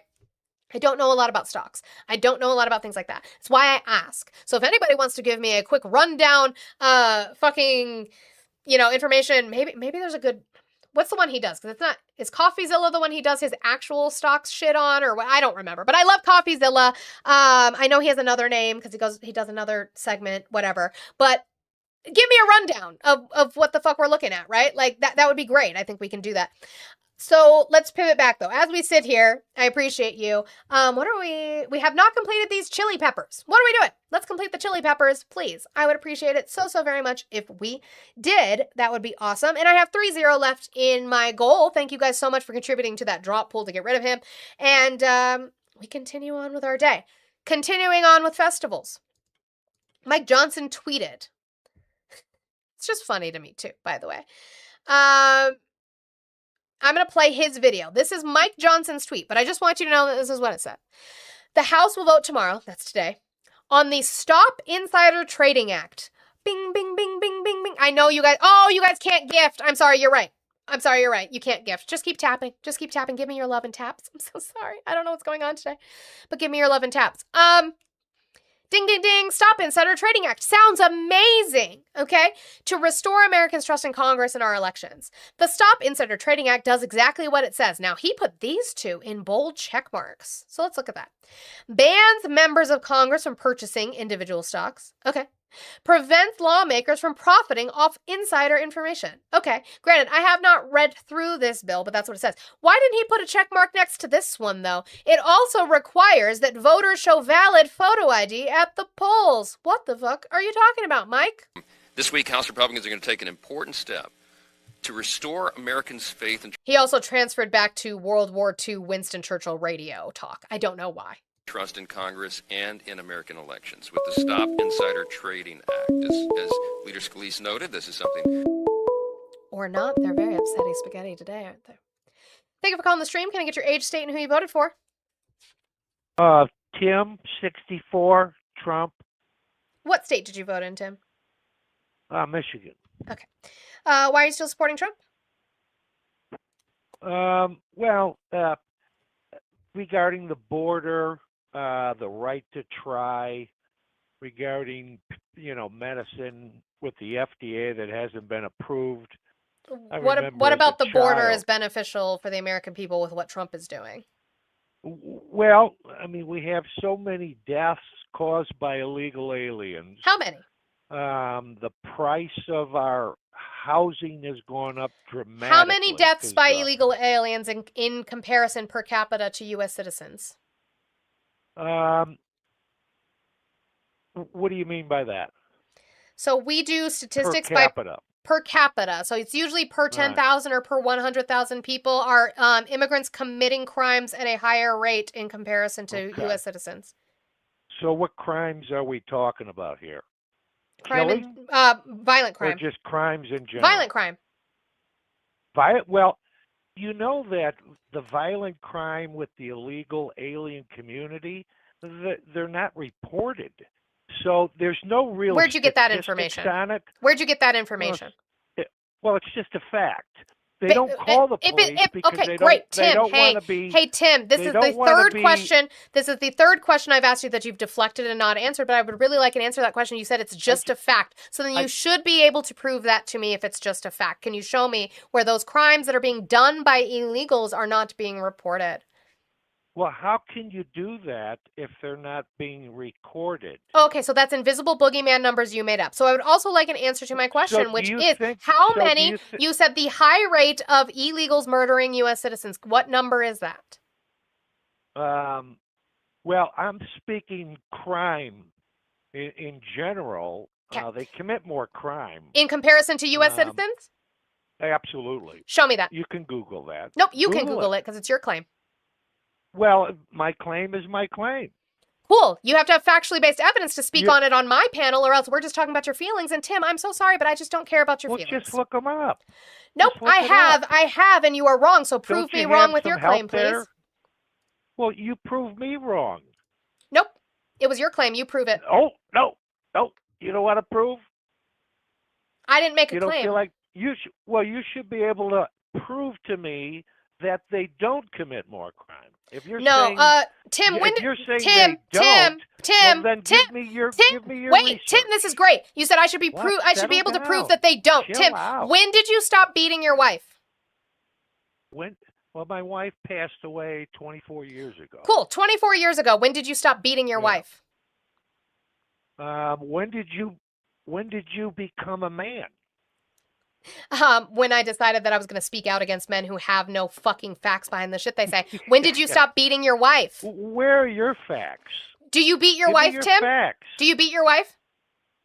You're childish. How old are you? Did you beat your wife? I'm trying to prove a point to you about proving negatives. Did you beat You're your wife? not proving anything. Did you beat your wife when you were alive? The fact that you won't say no is interesting to me. Did you beat your wife when she was alive? It's crazy. The fact that you won't say no is subject. interesting to me. When he stopped changed beating the his wife subject 24 years ago. because Did you beat your wife when she was alive, Tim? Give me your evidence that illegal Tim? aliens do not commit more No, crime. because that's a I'm negative. telling Give you me they your do. evidence. Give me your evidence you telling never you beat they your wife, do. Tim. Give me your evidence that you Because never beat they your do wife, not Tim. report it. Give me your Illegal evidence that you aliens do never not beat your call the wife, police Tim. Tim. Because they are Tim. afraid they'll be Tim. deported. Tim. And the evidence Tim. out there Tim. is Tim. real iffy. Tim. Because they just Tim. don't report Timothy, they don't report the Timothy crime. beat his wife. It sounds like Timothy beat his wife. Timothy beat his wife. Tim, prove to me you didn't beat your wife. You women are so... That's why you can't prove negatives, dumb fuck. Okay. Back to Mike Johnson. The American people have been very interested in for a long, long time. We have finally cobbled together what we believe is the vote coalition to make that happen. I want to. Right, I'm not trying to say he did, but at this point, maybe he did, because I've never seen a man so reticent to say no. So as somebody else in the chat put out, he stopped beating her 24 years ago when she died. Because he refused to say no, he didn't. Commend the good work of the Mine House beats Administration me, Mark. Committee and Chairman Mark, you said mine beats me. Are you married to a Latina by chance? Brian Style for their quarterbacking of this collaborative effort, and they've drafted a bill that I think is really, really well done. Too often, Americans struggling to make ends meet have watched as lawmakers have entered office to leave as multimillionaires. There's a handful of glaring examples. A couple of those people are still serving, notably on the Democrat side. The Stop Insider Trading Act does exactly what it says. It bans members of Congress from purchasing individual. Cap, why do you do this? You said prove that Trump is a convicted felon. I can. Would you like to see his paperwork? You said prove that he's not going to be president for the next 2 years, 2.5 years. I never made the claim that he wasn't going to be president. So why would I prove that, Cap? Cap? I never made that claim. He is going to be president until 2029, January 20th of 2029, or until the Lord takes him. So why would I try to give you proof that he wasn't? And again, you're asking me to prove a negative, proof he's not going to be president. It's not a claim I made. Stocks from publicly traded companies, and it helps prevent public officials from profiting. Oh, yay. Michael Thompson, when was he convicted? They tried and failed. From inside information. Why? It's a very logical thing to do. The bill also includes a very common sense and popular provision to ensure that voters must show a valid ID when they go to the polls to vote. Virtually all Republicans support that common sense measure, and over 70% of Democrats do, as acknowledged most recently by Chuck Schumer himself. And yet, watch, I bet you not a single Democrat in the House or Senate will support these measures. Because you threw in voting. Why'd you throw in voting, is my question. Thank you for calling the stream. Can I get your age, state, and who you voted for? Yes, 38, Tennessee, and Trump. Okay, why are you still supporting Trump? Well, I agree with the fact what he's doing over in Iran. How so? We need to get rid of the terrorists. Let's see. Glad he took out, what's that? Maduro from Venezuela. Why is what we're doing in Iran good? I didn't ask for a list. I just needed you to start with one so we can talk about it. Let's see, about Iran. They've been, attacking U.S. bases and U.S. soldiers for the past 47 years. Why are we in the Middle East? We need to put that to stop. So what? Why are we in the Middle East? Why did we put our servicemen and women in danger by putting them in the Middle East? Well, what's reported in the news is that, let's see, that they was close to getting a nuclear bomb. Ooh, where's that from? I just stated from the news. Which news? I would say Fox, One America. What's the title of that article? I'm currently not at a computer right now, so You're I really on a don't know. supercomputer right now. Put me on speaker and you can go Google or Safari, whichever one your phone uses, and you can find it for me. Give me a second then. Sure. Okay, guys, while he does that, Michael Thompson, here you go, sweetheart. For years, Colorado has tried to confront mandatory minimums. Oh, I skipped that. Okay, here we go. We have our verdict, Savannah. Here we go. Count 1, guilty. Count 2, guilty. Count 3, guilty. Count 4, guilty. Count 5, guilty. Count 6, guilty. Count 7, guilty. Count 8, guilty. Count 9, guilty. Count 10, guilty. Count 11, guilty. Count 12, guilty. Count 13, guilty. Count 14, guilty. Count 15, guilty. Count 16, guilty. Count Let's 17, see, there's one guilty. about Reuters back on June 15, 2026. U.S. Iran nuclear talks must address these key issues. Sure, that was the let's see. talks in regards to their nuclear program. Show me where they were close or had, show me any kind of intelligence report that we had that they were close to having a nuclear weapon in any way. Let's see. Cap, I never made the claim that the president would be in jail for 2 years. That's silly. Reuters back on February 27, 2026. Let's see. The article likewise reported that IAEA's estimate that Iran had 440.9 kilograms of 60% enriched uranium, enough if further enriched for approximately 10 nuclear weapons. Detailed that this highly enriched material was stored at the Ishran. Let me see if I can get this article up because I hate that. This is must allow is the title IAEA report says Iran must allow inspections. Is that the one you're looking? Okay. Just want to make sure we are on the same one. The UN nuclear watchdog issued a confidential report on Friday urging Iran to let it inspect all its nuclear sites and pointing at Isfahan as a place of interest because of new enrichment plant and a near bomb-grade uranium that was stored there. The report was sent to members of the International Atomic Energy Agency ahead of a quarterly meeting next week of its 35-country board amid nuclear talks between the United States and Iran, the latest round of which was held on Thursday with no breakthrough. Like previous IAEA reports, it could be used by Washington to support its argument that Tehran has not been transparent about its nuclear activities at a time when U.S. President Donald Trump has amassed forces in the region and threatened new military actions. This was literally the day before we went to that and bombed them. The United States and Israel bombed Iranian nuclear sites last June, and Iran has since refused to show what happened to its stockpile of highly enriched uranium or allow IAEA inspectors access to sites where enrichment took place.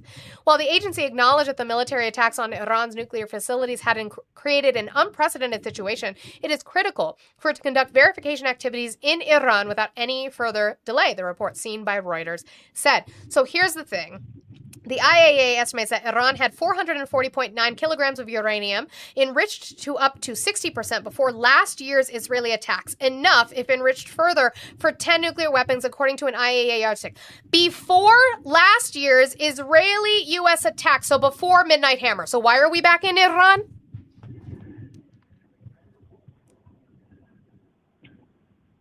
Why are we back in Iran? Because this was before Midnight Hammer in June. Potential. This was no. I'm asking why we're there now. Why on February 28th of 2026 did we decide to go back? Show me an intelligence report for that. Because what you are showing me is that the IAEA estimates that the uranium they had was enriched to 60% before last year's Israeli-U.S. attacks, which would have been Operation Midnight Hammer in June of 2025. So no. Why are we there now? Did you ever get the material out of the country? Donald Trump said we did not need to. He said that was for PR if we ever did. He said we didn't need to. We obliterated their nuclear capabilities is what him and Pete Hegseth told us after Midnight Hammer. Okay. And they're still why are we back in Iran? Hormuz. They're still blocking the Strait of Hormuz. Was the Strait of Hormuz closed before February 28th of 2026? Okay, but it's still currently closed. Was the Strait of Hormuz closed? Was the Strait of Hormuz closed before February 28th of 2026? I don't know.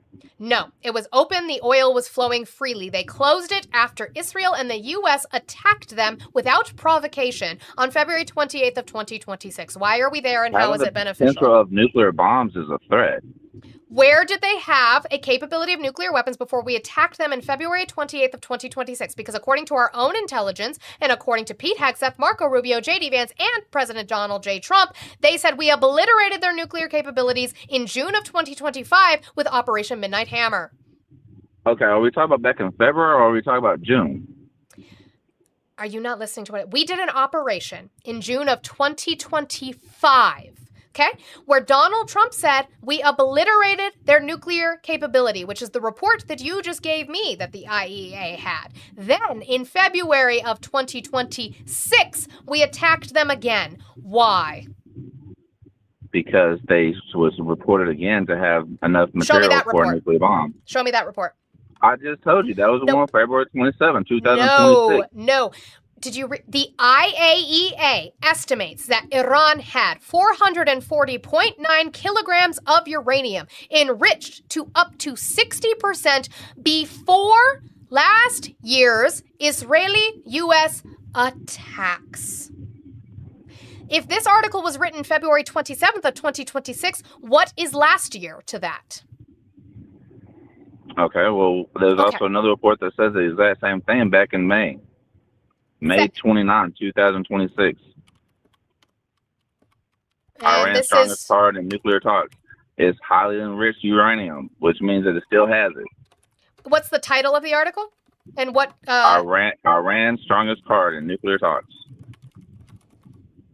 And what's the news site that we're looking at? Says Reuters again cited the IAEA's assessment that Iran's 60% May enriched uranium. 29th, 2026. Iran's strongest card in nuclear talks. It's highly enriched uranium. Iran and the United States are in discussions to extend their ceasefire as to start negotiations on issues including Tehran's nuclear program, where Washington insists Iran must not be able to make a nuclear weapon. While much of Iran's enrichment infrastructure was destroyed or badly damaged when Israel and the U.S. bombed it in June, a large part of the highly enriched uranium it amassed is thought to have survived. That is the biggest U.S. concern. On Friday, Trump said in a social media post that Iran must agree that the enriched uranium buried underground after earlier U.S. strikes be unearthed and destroyed in coordination with Iran and the UN nuclear watchdog. Where is the report that they have this? Iran has not informed the UN nuclear watchdog of the fate of its enriched uranium since the attacks or let inspectors return to the sites where it was stored. The IAEA estimates Iran had these amounts when the first Israeli bombs fell on June 13th. 440.9 enriched to up to 60%, 184.1 enriched up to 20%. This was June of 2025. They're talking about June of 2025. This is May of 2026. Where's the report for why we invaded them in February of 2026. February 28th of 2026. Where's the intel report after June 2025? So between June of 2025 and February 28th of 2026. Show me the intelligence report or the UN nuclear watchdog report or the IAEA report that showed that they had enriched uranium capable of a nuclear weapon, and that's why we invaded them again or bombed them again. Show me that. Okay, so you're saying that they don't have any nuclear material? I didn't say they don't have nuclear material. Their nuclear material is not capable of creating a nuclear weapon. Okay, but they do have nuclear material. Sure, so does North Korea, so does Russia. Which is over the percent which is allowed. No, incorrect. Show me it's that. Over 3%. 3%? What? Where's that allowed? They don't have a restriction on their enrichment anymore. You know that, right? Okay. Okay, so they can enrich to whatever the fuck they want to, because Donald Trump was the one who tore up the agreement that limited them at 3.67%, right? Okay, and that would be a good reason why I would say to go to war with them. So show me the report where they had an enrichment that was higher than 3% that we needed to do this again after Midnight Hammer. You keep showing me Midnight Hammer. I'm trying to see after Midnight Hammer. We just looked at two different articles. No, we did not. They referenced, oh my God, they referenced their enrichment before Midnight Hammer in June of 2025. We attacked them again in 2026. Show me a report of some kind between June of 2025 to February of 2026 where they enriched higher that we needed to do this. Because in between this time, Trump, Hegseth, Rubio, Vance have all come out and said we obliterated their nuclear capabilities. So show me a report that contradicts the president. So you're assuming that last year we destroyed every single bit of the nuclear material? I'm assuming shit. That's what Trump said. I'm not assuming shit. The reason I keep using the word obliterated is because that is what Trump and Hegseth said, that they obliterated it. Pete Hegseth went in front of Congress 2 months ago and told them that, yes, we obliterated their nuclear capabilities and that now we are going after their ambition. That's what Pete Hegseth said in front of Congress. Do you have a report to contradict the president? Do you have a report to contradict the president? Okay, so what is your problem with the issue then? I don't see why we're there. What benefit are we getting being there? What benefit are we getting from being in Iran? Yeah. Killing terrorists, I guess. We're getting actually, what we are doing is we are going to be radicalizing an entire new generation of terrorists against us. That's what we are doing. Because now he is threatening to bomb civilian bridges for every ship that they attack and bomb power plants for every ship that they attack. We are now radicalizing a new generation of people against the United States of America. and then we'll just bomb them too. Cool. I So we're want just them going to be in to- perpetual war. We already lost 17 We've been service in members. war with them We for have the past lost 47 years. 17. No, we have not. No, we have not. Oh, so they haven't attacked us for the past 47 years? There have been moments where they have attacked us. And again, I ask you why we are in the Middle East. No, you asked me why do I still support Trump? I asked you why we are in the Middle East. Why are we putting our servicemen and women in the Middle East? To put them in that danger. I mean, they're not really over there on boots on the ground. It's more so air. They're literally and on. sea. They are literally on U.S. bases in Kuwait, in Qatar. They're in the Middle East. That is boots on the ground because we have lost 17 of them. They're So why in are we there? Kuwait. They're not in Iraq. Right, where they can get Iraq. Oh, I mean Iran. In Iran, but they can be hit by Iran, right? Why are we there? Why are we in Kuwait? We got Why are we in troops all over Qatar? the world. What are you Why talking are about? we in? got troops all Why over are the we world. in Kuwait or in Qatar? Why? We got troops all over the world, though, Why? because we got bases there. Why?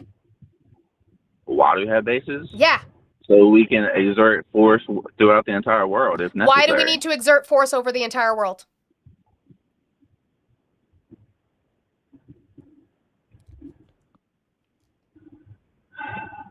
Okay, so then I would ask you, have you ever served or do you plan to? I have served. You have served. How long did you serve for? I served 6 years back in 2003. That's when you got out or that's when you enlisted? No. Let's see. It was back when I was 18, so that would be 20 years ago. So back in 2006. Okay, so you joined in 2006? Yeah, got out 2012. Why'd you get out? Served my term. It's a 6-year term. Oh, you signed up for a 6-year term and you immediately got out, but you're willing to sacrifice the lives of others while you sit here and parade and rah-rah for war? I mean, You're only I 38. did You my could duty. enlist again. Why would I want to do that? Oh, to, go fight the war that you're so proud of. So just because I'm not in the war, then I can't say that what's good or bad for No, America? I'm just saying if you're going to I'm sit pretty here, sure get- if you're going to sit here with pretty sure killing uneducated, if you're terrorists- going to sit here with uneducated opinions without any kind of information, I would It's not expect you to lay your uneducated. life on the fucking line for the war that you're saying you're fine with having. It's not uneducated. Chicky, I'll Just bring because you you up, don't and he's like not it going to be able to doesn't hear mean you, so I'll bring you up uneducated. when he's gone.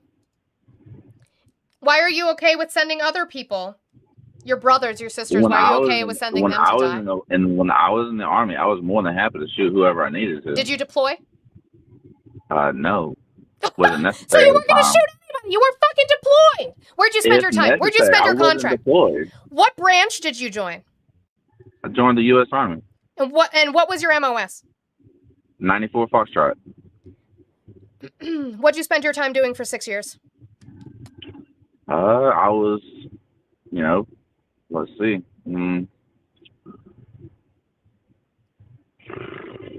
Damn, what was I doing 20 years ago? Went from base to base. I guess reading, doing my other I'll say civilian duties. I guess repairing computers, training other soldiers. Right. So why are you so willing to sacrifice those who actually lay their lives on the line while you didn't deploy anywhere? You weren't willing to shoot anyone because you didn't deploy.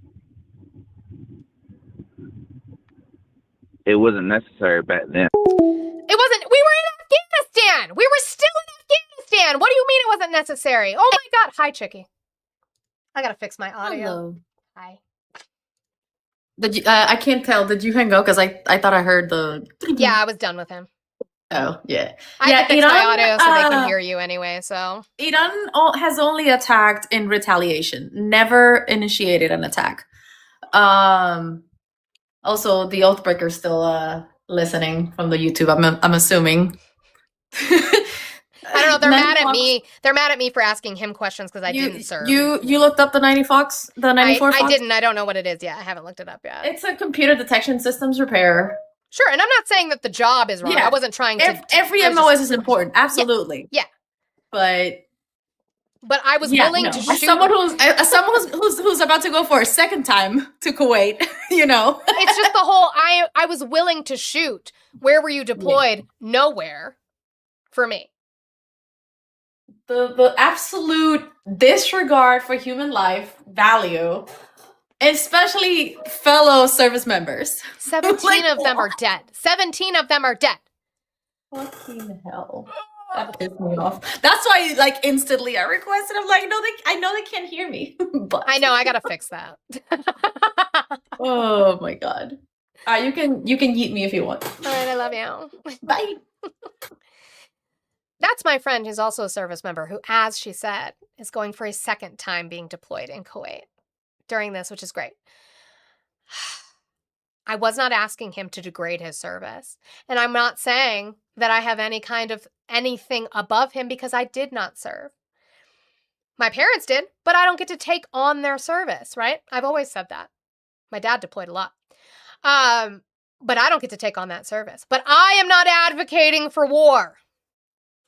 I'm not advocating for war. I'm not advocating for our servicemen and women to die. I'm not advocating for us to exert our force and oppression across the globe. I'm not advocating for that. Anyway, I want to go back to Mike Johnson, see if we can finish this election section. Guys, it is 11, and we are almost at 200,000 likes. Holy crap, you guys are amazing. And I know that you guys are doing it because it's all you've got, because we can't gift. Do remember that we have $30 left in our goal, though. We can definitely do a $1 train, a $2 train, a $5 train to start working on that and get that accomplished and finished. I would appreciate if we could do that. Cash App, Venmo, PayPal on all the link trees in my bio. Why aren't with the 17 gone, why aren't MAGA flipping out like they did with the 16 when it was 13 when we exited Afghanistan? It was 13.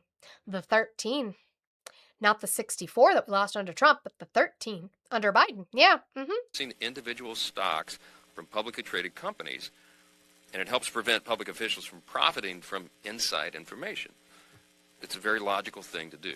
The bill also includes a very common sense and popular provision to ensure that voters must show a valid ID when they go to the polls to vote. Now, what I'm going to ask is for people to look this up. That's what had me this morning that I was a little off center, because I was looking through this bill. Mike Johnson admits that there's a provision about voter ID in it. I want to read it, and yet I can't seem to find it. They said they added it as an amendment. I can't seem to find it. I found the resolution that they're claiming is the amendment, so we can read that. But I don't see that attached to this. But apparently it is. But they do like to hide shit or have different iterations that we can't see before they get brought up to the floor for vote. So it could just be that. Vote. Virtually all Republicans support that common sense measure, and over 70% of Democrats do, as acknowledged most recently by Chuck Schumer himself. And yet, watch, I bet you not a single Democrat in the House or Senate will support these measures. Democrats only talk about... No, because you are trying to slide in voter ID under a bill for anti-stock trading. Corruption. Republicans are actually delivering real solutions to actually restore the public's faith in our institutions, because we believe in this country. We believe in our matchless Constitution that is the envy of everybody around the world. And we believe on the 250th anniversary now is a very important time to stand on that. Our matchless Constitution, except for that pesky 14th Amendment, right, Mike Johnson? Except for that. So this is just for your own viewing leisure at some point. This is the Stop Insider Trading Act, H.R. 7008. Supposed to come up to the floor today. I have C-SPAN on. It's not like I can keep track of it, but I'm sure I will get clips of the hearing today for another day. But it is 10 pages. I went through it and I didn't see anything in regards to voting. Okay, literally didn't. I went and looked at the summary and the attachments of amendments, still didn't see anything. So then I went to this amendment, because this is the one they are claiming is attached to it, right? So this is the Voter ID Act. The Committee on House Administration, to whom was referred the bill to amend Help America Vote Act of 2002. Photo identification requirements. Provision of identification required as condition of casting ballot. Individuals voting in person. Requirement to provide identification, notwithstanding any provision of law and except as provided in subparagraph B, the appropriate state or local election official may not provide a ballot for an election for federal office to an individual who desires to vote in person unless the individual presents to the official a valid physical photo identification. Availability of provisional ballots. If an individual does not present the identification required in subparagraph A, the individual shall be permitted to cast a provisional ballot with respect to the election under Section 302A, except that the appropriate state or local election official may not make a determination under Section 302 that the individual is eligible under state law to vote in the election unless, not later than, 3 days. We talked about that with Joe Neguse yesterday, correct? So they are trying to implement things from the Save America Act into this insider trading bill. After casting the provisional ballot, the individual presents to the official the identification required under subparagraph A, an affidavit developed and made available to the individual by the state attesting that the individual does not possess the identification required under subparagraph A, no effect on other provisional balloting rules, okay, individuals voting other than in person. Notwithstanding any other provision of law and except as provided in subparagraph B, the appropriate state or local election official may not accept any ballot for an election for federal office provided by an individual who votes other than in person unless the individual submits with the ballot a copy of valid photo identification. I should not have to send my ID in with my mail-in ballot because they already have that information when I registered to vote in the state of Colorado through the DMV. Submits with the ballot the last 4 digits of the individual's social security number. So you want me to mail in my social security number? Are you insane? You should already have that. You want to know why? Because I had to give it to you when I registered to vote. And an affidavit developed and made available to the individual by the state attesting that the individual is unable to obtain a copy of a valid photo identification after making reasonable efforts to obtain such a copy. Who gets to determine what a reasonable effort is? Who gets to determine that? Includes a notarization by a notary public attesting that the individual has personally marked the ballot. This is also a poll tax because notaries are not free.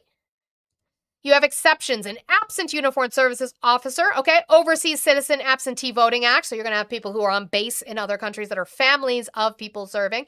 An individual provided the right to vote otherwise than in person under subject to the Voting Accessibility for the Elderly and Handicapped Act. So they're trying to make it harder for you to vote in person. I am just showing this to you. If this is being added as an amendment to the Stop Insider Trading Act, when Republicans come out later today, when it fails, when Republicans come out later today or tomorrow or in the next week when maybe it passes in the House and it fails in the Senate or it fails in the House, when they come out and they say, see, Democrats have cried about insider trading this whole time, but they didn't vote for the bill to stop insider trading, did they? You can say, well, I watched a creator who I might not like. Sometimes she's loud. Sometimes she's screechy. Sometimes she repeats herself. Sometimes she gets her words wrong. You can say, I watch a creator by the name of Just Monida. And she showed me where in the amendment you added to this Stop Insider Trading Act, you added voter suppression. That's why the Democrats didn't vote for it. Be honest. Just be honest. Just be fucking honest. That's all I ask of you. So there's also, while you're sitting here, there is a 5 calls information about it, how they are relating the two, right? It tells you House Republicans have amended H.R. 7008 to include H.R. 9368, the Voter ID Act, a bill that mirrors the restrictive voter ID provisions from the SAVE Act. We just went over that. I will not show you that without showing you we did. And it gives you a script to read if you're leaving a voicemail or if you end up speaking to them, okay? Speak to your representatives, speak to your senators, ensure that they vote no on this bill, H.R. 7008. Vote no. Reach out to them now while you're sitting here. I'm fine. If you leave me and my viewership goes down, that's fine. Do your job as an accountable voter. I love you all. All right. Few things to get done with the way of this. And this is going to be Gavin Newsom. I know we hate him, blah, boo, Gavin Newsom. However, he is not wrong here. I mean, look, Donald Trump's going to do everything to try to steal this election. He was unhinged the other night. That was 25th Amendment stuff. He was unhinged. He's speaking about his speech last Thursday. I mean, thank God for the, broken clock, but even the Wall Street Journal editorial board, the New York Post even recognized that, which is extraordinary. He was unhinged. Unfounded allegations of election fraud. It's madness. But he's setting it up. He's setting you all up. You know what he's doing. He's doing it in plain sight. Richard, no, you shouldn't. You should not have to have a voter ID to vote because you already represent that you are a U.S. citizen when you register. Now, yes, non-citizens have been found to be registered or accidentally register or purposefully register, which is a crime that they should be prosecuted for. But we have not seen it affect the voting in a rate that would ever overturn any kind of results in an election. But I have said over and over and over, if you want to put in legislation for voter ID, that is fine. Do not put that stipulation on it, though. Make the voter ID free. Make it available. Make a database. So then again, I don't have to send a copy of it with my mail-in vote. Okay? I'm fine with that. Make it free. Right now, it's not free. Make it free. Right. He's socializing all of this to normalize all of this. And he's going to have masked men in and around polling places, just as he did in Los Angeles last November. BORTAC teams that were sent out. How many people, Richard? You said that illegal people are voting in our festivals. How many? Show me with proof. Before the polls were open. Border Patrol tactical units. He said on that same election day that the election was rigged. No evidence of that. Sent out Department of Justice personnel to find something anomaly, and then went to try to get to the Supreme Court to throw out the election. This guy's not screwing around. That's Richard, that's not what I asked you. Give me a fact, please. what he will do this November at scale. He doesn't believe in fair and free elections. He believes only in competitive authoritarianism. He wants to have an election, but he wants the election that Putin has, where he gets 87.3%, and the next guy gets 4.6%. That's what Trump believes. He doesn't believe in fair and free. He doesn't. No, Richard, because I'm in Colorado and I have the right to. I get my mail-in ballot, I vote, I drop it off in a ballot box, it gets counted. Cry harder. Give me the information I asked you for, Richard, or I'm just going to have my mods start muting you at very inconvenient intervals of time. Show me where there is a large swath of illegal people voting in our festivals to sway results. Show me. That's what the Save Act. Mark Lewis, we went over that this morning. Go back. That's what it's all about. Wants to pick and choose who votes. So, we have to. It showed up in the news yesterday, about 250,000 people just in red states alone. Find me that article title. Be vigilant.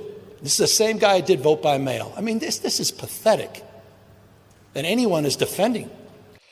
Which, by the way, somebody told me, get my lazy ass up and vote in person. Hey, President Trump, get your lazy ass up and vote in person. Okay, glad we could get there. The ramblings of this madness, this madman on this topic. It's the core of who we are. Fair and free elections. He's doing everything to undermine that. Cool. Still waiting for Richard and that article because I would love to see it. Again, love to see it. I have no problem with that. And again, no problem with voter ID as long as you make it free and not a voter suppression bill. No problem with that either. Guys, I have 30 left in my goal. Don't forget, Dollar Train, $2 Train. We can get that done before we leave here today. I have about 40 minutes left here. And I appreciate you. Hi, Dead Internet Theory. Thank you for using all those emotes over in the Twitch chat. Appreciate you. If you're watching on YouTube and you haven't hit that thumbs up button, what are you doing? Yes, Dayglow, he is talking about that. And we went over it. I literally went over it ad nauseum this morning. So we do love that for me, being able to do that. W's to you guys. Did I give you guys W's for 200,000? I think I did, but I'm going to do it again because you guys are being so good. I know that we can't gift and it sucks and I hate it here, but thank you guys so much for the taps and for continuing the taps. Now, I want to play a game. Would you like to play a game? I would like to play a game. This is Virginia Fox. Now she's going to say something at the beginning that is true. She's going to use it for an agenda, but she's going to start out with something that is true. 250,000 was Trump administration's claim. Cool! So they're just reiterating what Trump said, not actual proof of that. Okay. 24 states Thank you, Dead Internet Theory, for the 100 bits. I appreciate you. already require photo ID to be presented prior to voting. Heck, you even need to present a photo ID to utilize the Olive Garden's never-ending pasta pass. Now, that's true. I will let her finish in this clip, but that is true. So the never-ending pasta pass is something that Olive Garden offers. If you're a big back bitch like me, you know I don't use it because it's $100 and it only lasts for a few weeks. It is a very special promotion that Olive Garden runs where if you pay $100 plus tax, you get about 14 weeks of having a card that allows you to come in and do the never-ending pasta bowl. Okay? 14 weeks of that. Now, when you show up wanting to use it, yes, they ask you for your ID to match that the person who paid for and registered for that never-ending pasta pass matches the person who bought it, right? Just to ensure that nobody else is using it. Totally fine. The difference is, one, that ID you use to prove you're allowed to use your never-ending pasta pass would not be allowed under the Save America Act. Not allowed, right? So unless I can use that ID to vote the same way I can use it for my never-ending pasta pass that I don't have. Why don't I have one? Unless those are the same, I don't want to hear about it. I'm going to let her finish, but then we're going to play a game of telephone. 80% of the American people believe showing photo ID at the polls makes sense. It's beyond time to make this simple first step to securing our election system. That's true. That's not what this bill does. Now, thank you so much, Kevin, for the sparkles. Here's Representative Scalise. Let's play telephone. I was very specific, and Virginia Fox, God rest her living soul, was very specific. What is this? Our 250,000. We will get to that right after I do this game of telephone. Thank you, Blue. I appreciate you. W's to Blue. She said you need an ID to use your never-ending pasta pass at Olive Garden. That's true. That's not what Steve Scalise heard, which is why we don't play telephone. When you think about something like Save America, which is at the heart of democracy, just saying, show picture ID to vote. For God's sake, you can't go get pasta at Olive Garden without a picture ID. What? That's not what Virginia said, and that's not what I said. I can't go to Olive Garden and just go eat pasta? I damn sure have. I don't even go in person to these restaurants anymore. I just order online and have my husband pick it up. And never once have they asked me for an ID for me to get my goddamn cheese with beef raviolis. Not a damn time. Not once. So this is why we don't play telephone, because then you come out and you sound stupid. Good job, Steve Scalise. You're an idiot. Yes, you can't eat pasta without an ID. Why not be able to show a picture ID to vote, the franchise of American democracy, and the Senate can't get 60 votes to move it? When you think... Make it free. Make it free and we will. Make it free without the stipulations and the voter suppression, and we will. Don't have any kind of issue with that at all. And then before we get to Blue's information of correction, I just wanted to show this tweet. It's a nothing tweet. It just made me laugh, and I just want us all to do it. Republicans, you have to show ID to get unlimited pasta at Olive Garden. You have to show ID at the airport. You should show ID to vote. Normal people. Me.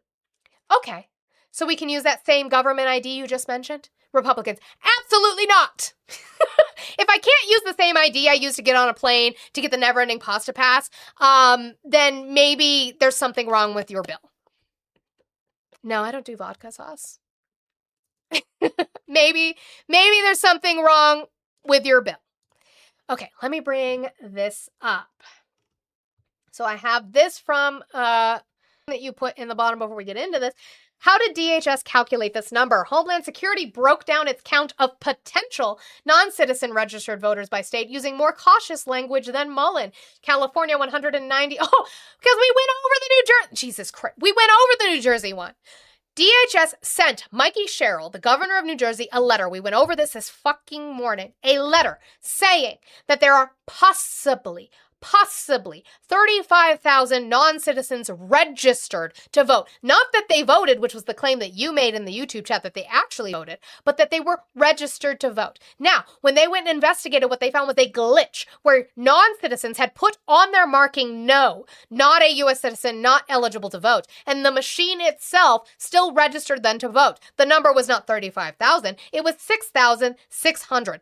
Of the 6,600 that were in a technical glitch registered to vote, the 400 that did vote committed a crime. We should prosecute them and look at that. 400. So 250,000 what? He's calculating it from this. Cool. Fact-checking the Trump administration's count of 250,000 non-citizens on the voter rolls. In back-to-back events, President Donald Trump and Homeland Security Secretary Markwayne Mullin spotlighted non-citizen voting as a threat to the U.S. election system, even though years of evidence shows it is a statistical rarity with no impact on election results. Trump's July 16th primetime address continued to push lawmakers to pass the Save America Act, which would require Americans to provide a government-issued photo ID to vote and documentary proof of citizenship, such as a passport or birth certificate, when they register. The legislation is stalled in the Senate over voter disenfranchisement concerns. As the 2026 midterms approach, the Trump administration is seeking voting data from states, though many leaders have refused. They've lost, I believe, 16-0 in court. W. Mark Elias. Judges have blocked administration efforts to obtain this voter data. In a release of documents, the ones I have on my computer, alongside Trump's address, the Department of Homeland Security said over 250,000 non-citizens are illegally registered to vote in just 4 states, citing California, Pennsylvania, New Jersey, and Nevada, which are all led by Democratic governors. Mullen repeated the 250,000 figure in a July 17th news conference. We've identified 250,000 non-citizens registered to vote in just 4 states. Is that number legitimate? Mullen presented it as a certainty, but voting experts urged caution. First, databases are subject to errors, mistaken identities, and outdated citizenship information. Historically, states have found that the actual number of non-citizens registered to vote drops significantly once a large sounding number is vetted for accuracy. Second, the DHS data does not answer whether registered non-citizens ever cast a ballot, much less had a decisive impact on any election results. Trump and Mullen's rhetoric gives the unsupported impression they did. Where'd you go, buddy? Are you still here? I don't see your little brown poo-poo PFP anymore. Where'd you go, buddy? While Trump has spotlighted allegations of non-citizen voters for more than a decade, it is illegal for non-citizens to cast a ballot in federal races. Violations are routinely investigated and prosecuted, but there is no evidence that non-citizen voting has ever been significant enough to impact an election's outcome, the Bipartisan Policy Center concluded in February. Let's take a closer look. How did DHS calculate this number? Homeland Security broke down its count of potential non-citizen registered voters by state using more cautious language than Mullen. 190,832, 35,152, 15,903, 14,576 is California, New Jersey, Nevada, Pennsylvania. Each state's number represents less than 1% of the state's registered voters. Neither Mullen's remarks nor a department press release explain how the 250 figure was collected, so we don't even know how they got this number. Where'd you go? Where'd you go? Don't know where we got this number. A response to PolitiFact's inquiry did not provide any additional details. David Becker, an elections expert who attended a White House briefing this week, cited a White House official saying the data comparisons were done with commercial data. Becker said that its data does not allow a comparison to public voter files because it lacks personally identifiable information such as driver's license or social security numbers. You know, those things you use when you register to vote. You're going to create a lot of false matches because of that, Becker told reporters in a July 17th webinar. This year, with encouragement from the Trump administration, several states have used SAVE, short for Systematic Alien Verification for Entitlements, to make initial estimates of the number of non-citizen voters on their rolls. SAVE is a federal web service that government agencies can use to verify the immigration status of applicants seeking benefits such as Medicaid, housing loans, and unemployment compensation. It's not clear what data and methodology federal immigration officials used for the review of the 4 Democratic-run states. Homeland Security said those states had not used the SAVE system, so where are they getting that data from? Officials from the targeted states treated the 250,000 figure with skepticism. Nevada Secretary of State Francisco Aguilar said the numbers are wildly speculative at best, and the Department of Homeland Security hasn't shared anything that backs it up. Pennsylvania Secretary of State Al Schmidt said that all evidence has shown that non-citizen voting is extremely rare across the country, and that the state will review any information by Homeland Security to evaluate the claim's validity. How reliable is the figure?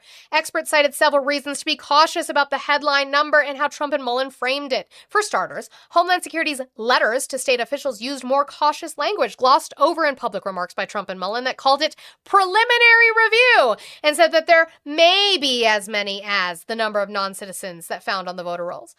At his press conference, Mullen did not identify the individuals as potential non-citizens. He simply called them non-citizens. Another reason for caution, because it could be potentially U.S. citizens as well. They're not giving you that information. It's interesting why you listen to them.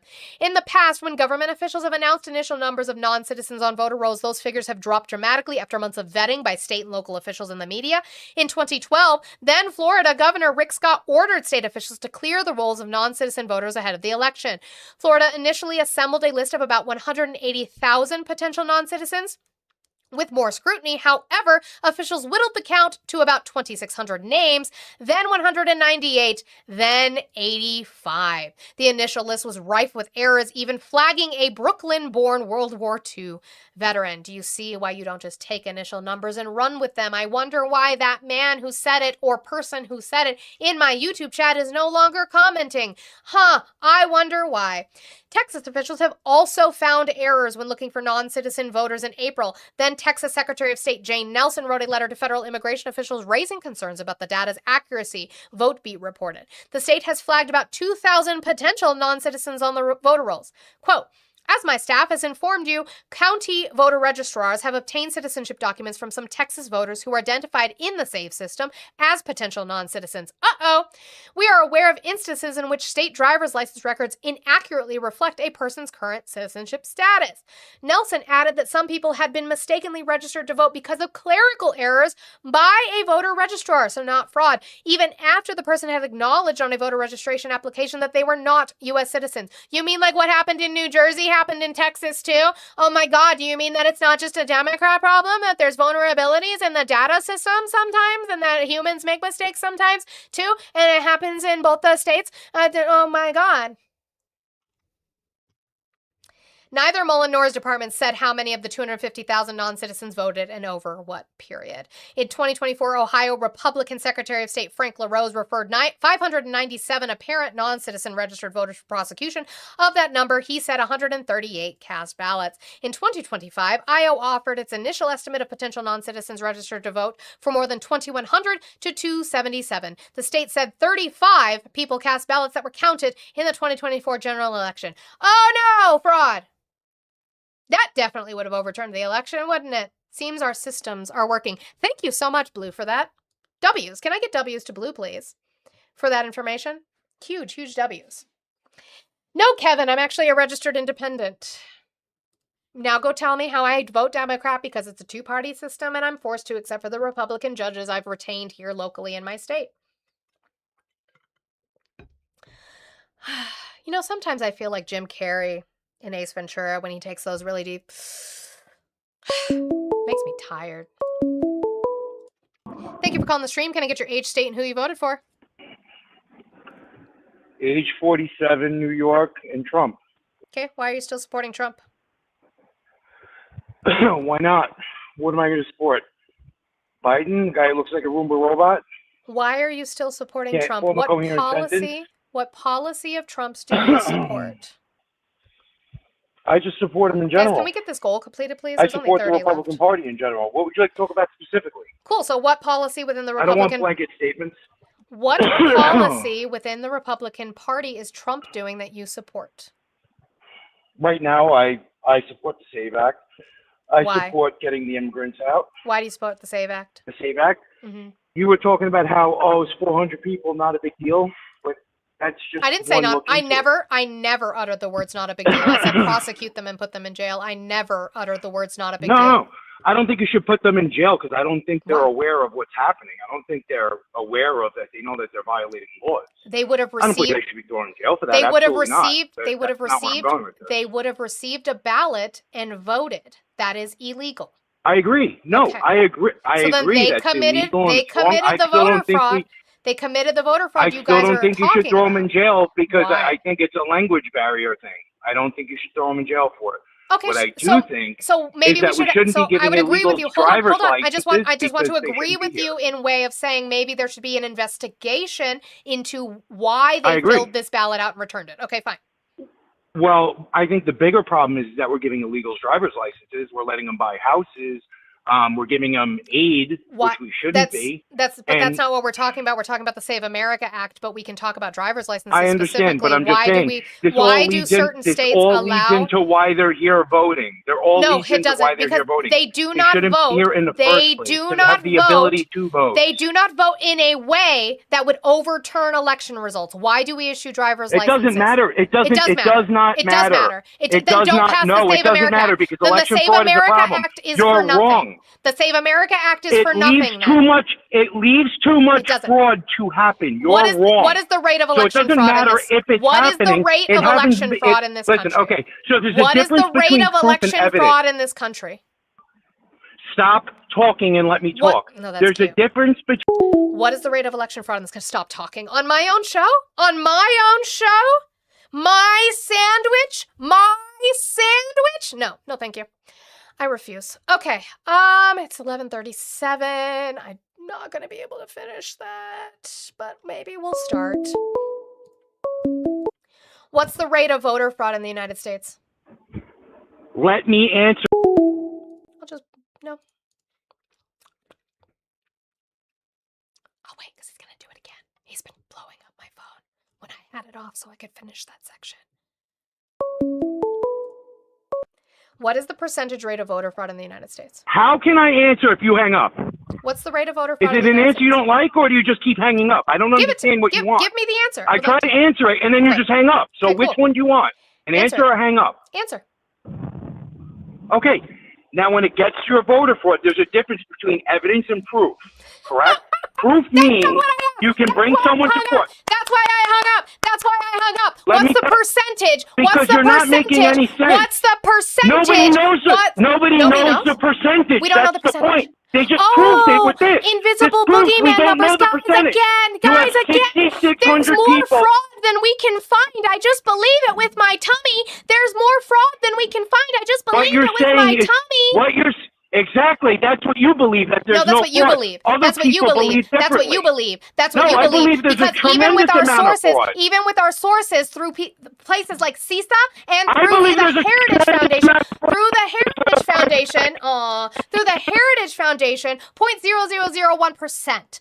Country. Nationwide, 0.0001%. Now, So, wait, if you can they show just me an said- they just alternative said number, no if you illegals. can show, They I just didn't say said that. 0 illegals were voting. Didn't say that. But Didn't they just say said that. 0 illegals Never were said voting that. prior to that. Never said and now that. they're saying Never it was said that. Who 400. said that? Now it's going to come Who out. said that? How much you want to bet it'll be 35,000? Name Then you'll me- find out it was name me- 400,000. Hey, buddy. Hey, name me one person on the left who has said that there were no illegal votes ever. They just the last votes we had, it was the most clear and transparent election we ever had, and it was not. And you know it wasn't. 2024? You know it wasn't. 2024 was Everybody not? knows it wasn't. 2024 wasn't? No, 2020 wasn't. It They was kicked according out, to they CISA. kicked people out of the polling booth. According to What are you talking CISA. about? According to CISA, it was the most secure election we've had in our history. That is not what I asked you. Show me somebody on the left, because that was So- the claim you made. Show So me you're somebody. telling me Shut up. voting machines Shut made by up. Dominion, Somebody made by on the Dominion left. in Fox News. Venezuela is the most. Venezuela. Dominion in Venezuela. Shh, I know he can't hear me, but I'm just going to repeat myself for the 50th time. Show me somebody on the left. I've asked every single one of you. Show me somebody on the left who has said that no illegals voted. Show me somebody on the left who has said no illegals voted. That's what I asked you for. And then we can talk about Dominion and They what all else just we- say it's not a problem. No, Who it said doesn't that? matter if you're saying It's not. every single one It's when they bring not- up the SAVE Act. It's they not say overturning. They, It is not absolutely, overturning. That's why they say Dude, they don't holy want to fuck. do it. Are you married? It doesn't matter. Are you if it's- married? Yeah. I want to talk to your wife I'm one not day. married Have to her somebody call me. like you I would like that to talk yells to. over That's fine. people. You wouldn't have an opportunity, bitch. I would like to talk to your wife one day when she is available. Yeah. That would be lovely. Because you better not ever fucking interrupt her like this. I hope she hits you with her fucking chunkla. Now listen to me. I am saying that what the evidence that we have of illegals voting would not overturn an election. So there is no reason for this because the fraud rate But that we we have just- is we- caught. Okay, now I have a question. Did they not just go through Georgia's elections, right? And that's what pushed this out right now. We've and then gone, they said, hand Georgia- over your voter registration. Georgia- Let me finish. You Let me asked me finish. a question, then they bitch. said, You hand- asked me a I question, did. I'm bitch. not done. You asked I'm me a not done question, asking bitch. my question. No, what you want I'm to do not is you done want to asking my answer. question. No, you It's want called to a answer. segue. No, It's no, called no, a no, no, no. segue. You want to Oh answer my the God. question that you're asking. Did they not just go through Georgia? No, there were actually previous audits after 2020 in Georgia. They have not gone through those ballots as far as I know right now. They So have you're seized telling them. me, They have you're seized telling me them. Cash Patel was not just in Georgia. They Cash Patel was seized not them. just in Georgia. They seized them. I don't think Cash Yes, Patel was actually because there. they just were allowed to. They were Tulsi just Gabbard allowed to was. get the tickets that went through the election machine. Correct? They were able to And that's seize what the opened this whole ballots can with of an worms. FBI warrant that Tulsi Gabbard was there for. That does not prove fraud. Yes, Show me what exactly. they found. And they wouldn't release them until just now. The judge said That's not finally true. said it's okay. That's and not that's true. what opened this They whole had, can that's of not worms. That true. was They had a segue to subpoena. this. No, that's not true. They had a subpoena. They got those that day that Tulsi Gabbard was there. They had a subpoena. I to do so. understand that. They got that from Georgia. Then when they found what they found out from Georgia, they said, we will not release any of the mail-in ballots unless we have your data for who's on file, who's Who said registered to vote. Who said that? I'd like Because to they read said it. there's dead people on file, but they Who also said have proof that? I'd that there's like to dead people read that it. voted. Who They said also that? have I'd proof like to that read it. there's illegals that voted. Who said That that? was what this segue was. Who Go blocked Cash them? Patel. It's FBI. Who I blocked don't have them? them. Who blocked them? I would like to read it. No, a judge as of just now let them do it. They kept telling them So no. show me the I don't know article. what specific judge. Judge Grants what? What am I looking up? I don't know. I'm letting you know that they let it through. That they gave. But they you're gave letting the me know. ability I to go know, rip but it you out. are letting me That know just without happened any like evidence. a month ago. You are letting me know without any evidence. don't They know. seized those rolls months I'm letting ago. you know what Cash They Patel. I'm letting you seized know what those. Cash I don't give a fuck Patel what he's. specifically said Cash in an Patel interview. said. Okay, Cash, so this is what interview as was a that? verbatim. So Cash Patel says what? I don't care. Cash Patel He says said what? He said it on Fox News. Says he said what? it on Fox News. He said that what? That they did not have the ability to grab the ballots until they got the okay from this run in Georgia that they just did. Not have ability to grab votes until this one in Georgia. I'm sure No, that's the gonna... ballots. The ballots. They would not. The judge would not give them the okay to get their hands on the paper ballots because they said the mail-in ballots were a problem. They kept saying no, they're not. But yet they found 30,000. No, he defends it. They just the last recently took interview, them. the last They just interview, recently the took them. last interview that Cash Patel did on Fox. This is January 31st of 2026. Cash Patel confirms FBI had probable cause for Fulton County election hub raid, the one where Tulsi Gabbard was present. Yes. They took the materials. The warrant covered materials connected to the 2020 election. That was in January. They've already had prior them. to this. I understand that. Okay. They asked prior to this, and they were told no. Yeah, get a warrant. They were told no. Constitution. Yeah, get a warrant. Constitution. That's how they got it. They asked to get the Oh warrant. my God, due they didn't have process enough happened. evidence Oh my to prove God, it, the and they Constitution. said, Okay. no, you can't. Now what do we get out of that? I'm not saying the Constitution anything. I'm letting you know. You're not letting me what know happened. anything. You're you not asked letting me what happened. You're not letting I me know told you. anything. And I'm done with you. W's to Juicy Juice for the $10 for Kick the Baby. You're telling me things I already know that I already told you. That yeah, they went in with a fucking warrant after the judge or after the Fulton County told them get a warrant. Fulton County said get a warrant. So they got a warrant and they got the materials. What has come from that? Because this was in January. It is now July. Capitalism got you for the day. You're done. It is now July. And the best that we have is Donald Trump did a speech saying pass the Save America Act. Capitalism got you for the day. You are done. And there's the slur. So now you're blocked, bitch. Capitalism got you for the day, so you're done. I'm sorry, guys. I'm very hyphy today. I'm fucking sick of talking about this shit when the evidence is in front of your face that there's no evidence. Like, I'm so done with it. And so I'm sorry for crashing out. I'm sorry for being angry. I'm sorry for the waste of the time with these people, but they need to be made an example of. That they believe something so wholeheartedly in their being, in their soul. They have lost friends, they have lost family for this man to believe something without proof. 6 fucking years later. 6 fucking years later. I'm sick of it. I am done with it. I do it so you guys don't have to. Jesus, where am I gonna go here? Let's see. Oh, let's do this truth real quick because it's on its little lonesome. So, did Donald Trump bring down drug prices by 400%, 500%, 600%? Did he do that? Well, that's interesting.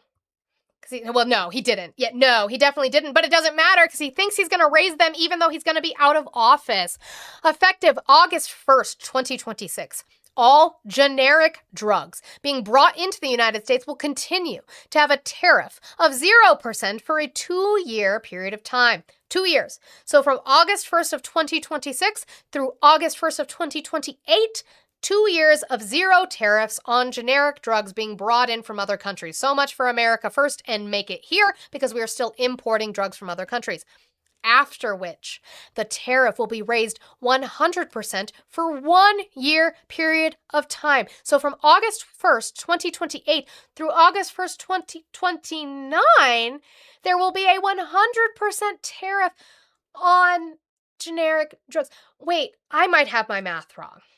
August, September, October, November, December, January. 5 months. 5 months. Donald Trump leaves office January 20th of 2029, ensuring that whatever tariff that he has applied will be fucking revoked. On top of that, these are going to go to court. These are going to go to court. These are going to go to court. So have fun with that, but you also are not going to be issuing tariffs for a time period with which you are no longer president. Even more so, guys, wait 100% for 1 year, so through August of 2029, and then after that, when he is no longer president, a 200% tariff will be issued thereafter. This is done in order to reshore generic pharmaceutical production into America with a penalty to those companies that decide not to build plant and equipment within the stated period of time given to them. The objective of this policy is to protect the people of the United States. The policy on patented, branded, or innovative drugs, which has been so successful, will remain as is. Pharmaceutical facilities are being built at a level never seen before all over the United States of America. Thank you for your attention to this matter. What pharmaceutical facility has been built in 2025 or 2026 that was anything to do with Donald Trump instead of not the Inflation Reduction Act or infrastructure bill? But I thought he saved you guys so much money on your drugs. You're a joke. You guys are a joke. Let's play this one. Let's play the anal polyp. Again, I ask you what I asked you yesterday, what I asked you today. Do you guys have any policies that you support with factually based evidence and not your feelings and not fear-mongering? The Democrat Party has embraced not only socialism, they've embraced communism. Straight up, outright, full-throated communism. Tell me how, through what policy, the Democrats, specifically in Congress, because they're the ones who can effectuate the laws, tell me how they have taken on communism. With what policy? I don't know what I'm talking about, Magnus. Sweetheart.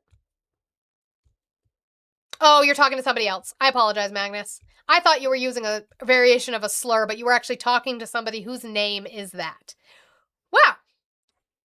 Full-throated, baby. But again, waiting for a policy that is communist. I want free testosterone for everyone. Communism. Yeah, that was a Democratic policy, right, Lenati?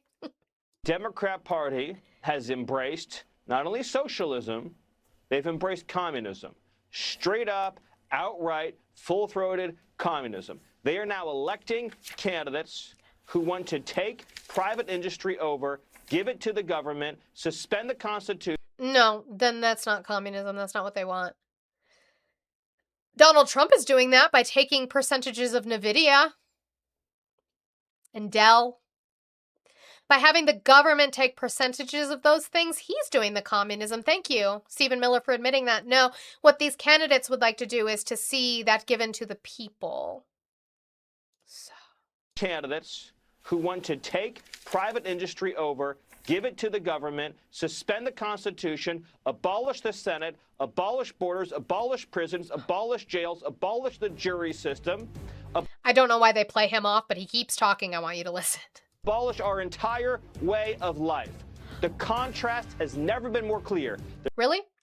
Also, again, show me a candidate who wants to abolish our way of life here in the United States. There's President Trump, the Republican Party, and American First, or there are the crazy communist lunatics who will steal everything you know and love in this nation, and they will never, ever let you have it back. So I ask you, what are they stealing from you that you'll never have back? They were playing him out. That was the theme music. They were playing him out. What are the Democrats trying to steal from you that they will never, ever give back? Give me an example. What are they trying to take from you that they'll never give back to you? Do I have enough time for this? Maybe. Speaking of socialism, yeah, testosterone for everybody. That was totally a woke left communist policy. Oops. At the Department of War, we have the most elite warriors on the face of the earth. Every single day, you are pushed to your absolute physical and mental limits to master the profession of arms. We demand your all, and you give it. But while we invest heavily in our weapon systems, platforms, and gear, Leah said to the question, which was, what are they taking from you that they'll never give back? Segregation? Probably. our most decisive tactical advantage will always be the individual warfighter. We have a sacred duty to maintain that advantage, which is why we must constantly look for new ways to optimize your performance, your resilience, and your long-term health. And to meet that commitment today, I'm authorizing a new screening program for testosterone deficiency for our service members, ensuring you have the right testosterone levels to operate at your absolute best. I want you so bad. I want you, you know I want you so bad. It's driving me mad, it's driving me mad. Testosterone. We want testosterone for our military now. Because it's well established YouTube's gonna get me for that. science that as we age, testosterone levels often You don't naturally have to clip it. drop. You don't have to clip it. That wasn't necessary. Nobody said that. Under the supervision of our world-class medical professionals, warfighters age 30 and older are going to be tested annually as part of their periodic health assessment. It's a health assessment that happens every year. We're just adding this test. Oh, I know, Dayglow. We're getting Those there. under 30 can voluntarily choose to get the test as well. If treatment is recommended, it's entirely your choice to receive testosterone replacement therapy. We're doing gender-affirming care in the military. I'm just wondering, are they doing that because they notice that the men are not men enough? Anyways, I'm going back to my sushi. Okay, bye. Bang. There's so many songs. You must be swift as the coursing river, with all the force of a great typhoon. This initiative, it's not about artificial enhancement. Oh, It's about it's not? restoring and optimizing your natural capabilities. That's enhancement. That is enhancement. Protecting your longevity and ensuring you have the biological foundation required to sustain the fight. We owe our warriors the absolute best medical care in the world, Including gender-affirming care, W. and this program delivers on that obligation. Taking care of your long-term health means ensuring you remain strong, resilient, and capable, not just for your next deployment, but for the rest of your life. Cool. I'm done listening to him. They are going to provide testosterone to people. So, unfortunately for us, let's do Jesse Waters. This is Jesse Waters' response to the action of testosterone screening and pumping up men with testosterones. No therapy, just hormones. You know they're not giving therapy out for that as well. But it also goes into a montage. So you're going to hear what I'm sure you have heard a million times, which is Jesse Waters' disgusting, and I'm probably going to pause it and crash out and talk about it. But he's also has a montage of all his other creepy moments. Want these guys on it, but you know what's going to happen? The guys that don't need it are going to take it to triple boost. Right. And then they're going to get out there, and women on base, you guys better be careful. Why? Why do women on the base need to be careful of men who don't need testosterone taking more? Yeah, Mark, exactly. Watch out, ladies. More assault coming. Court calls, women in Asia, you better be careful. Women in Asia. So not only are we assaulting women on base here, but we're threatening to assault women when we're overseas? Yeah, no, it port calls, women on base, port calls, and women in Asia. And women on base, you guys better be careful. Port calls, women in Asia, you better be careful. Because these guys are going to be wild animals, and you better watch out. Women, you better watch out. When a man can't control his emotions due to testosterone, can't control his impulses due to testosterone, they might abuse you in some way, shape, or form, whether that is DV, whether that is SA, whether that is a combination of the two. And he praised it like it was a good thing. It wasn't a cautionary tale out of concern that we need to roll back this program or restrict it. It was praise. But let's look at Jesse Waters' other creepy fucking moments, shall we? Ruben says that was taken out of context. Hi, Ruben. Fuck off, Ruben. I have to do the new one. Do you want I someone haven't done it muted yet. in the chat? Is there Actually, no, let me find it. Where is it? I saved it. Hold on. I saved it.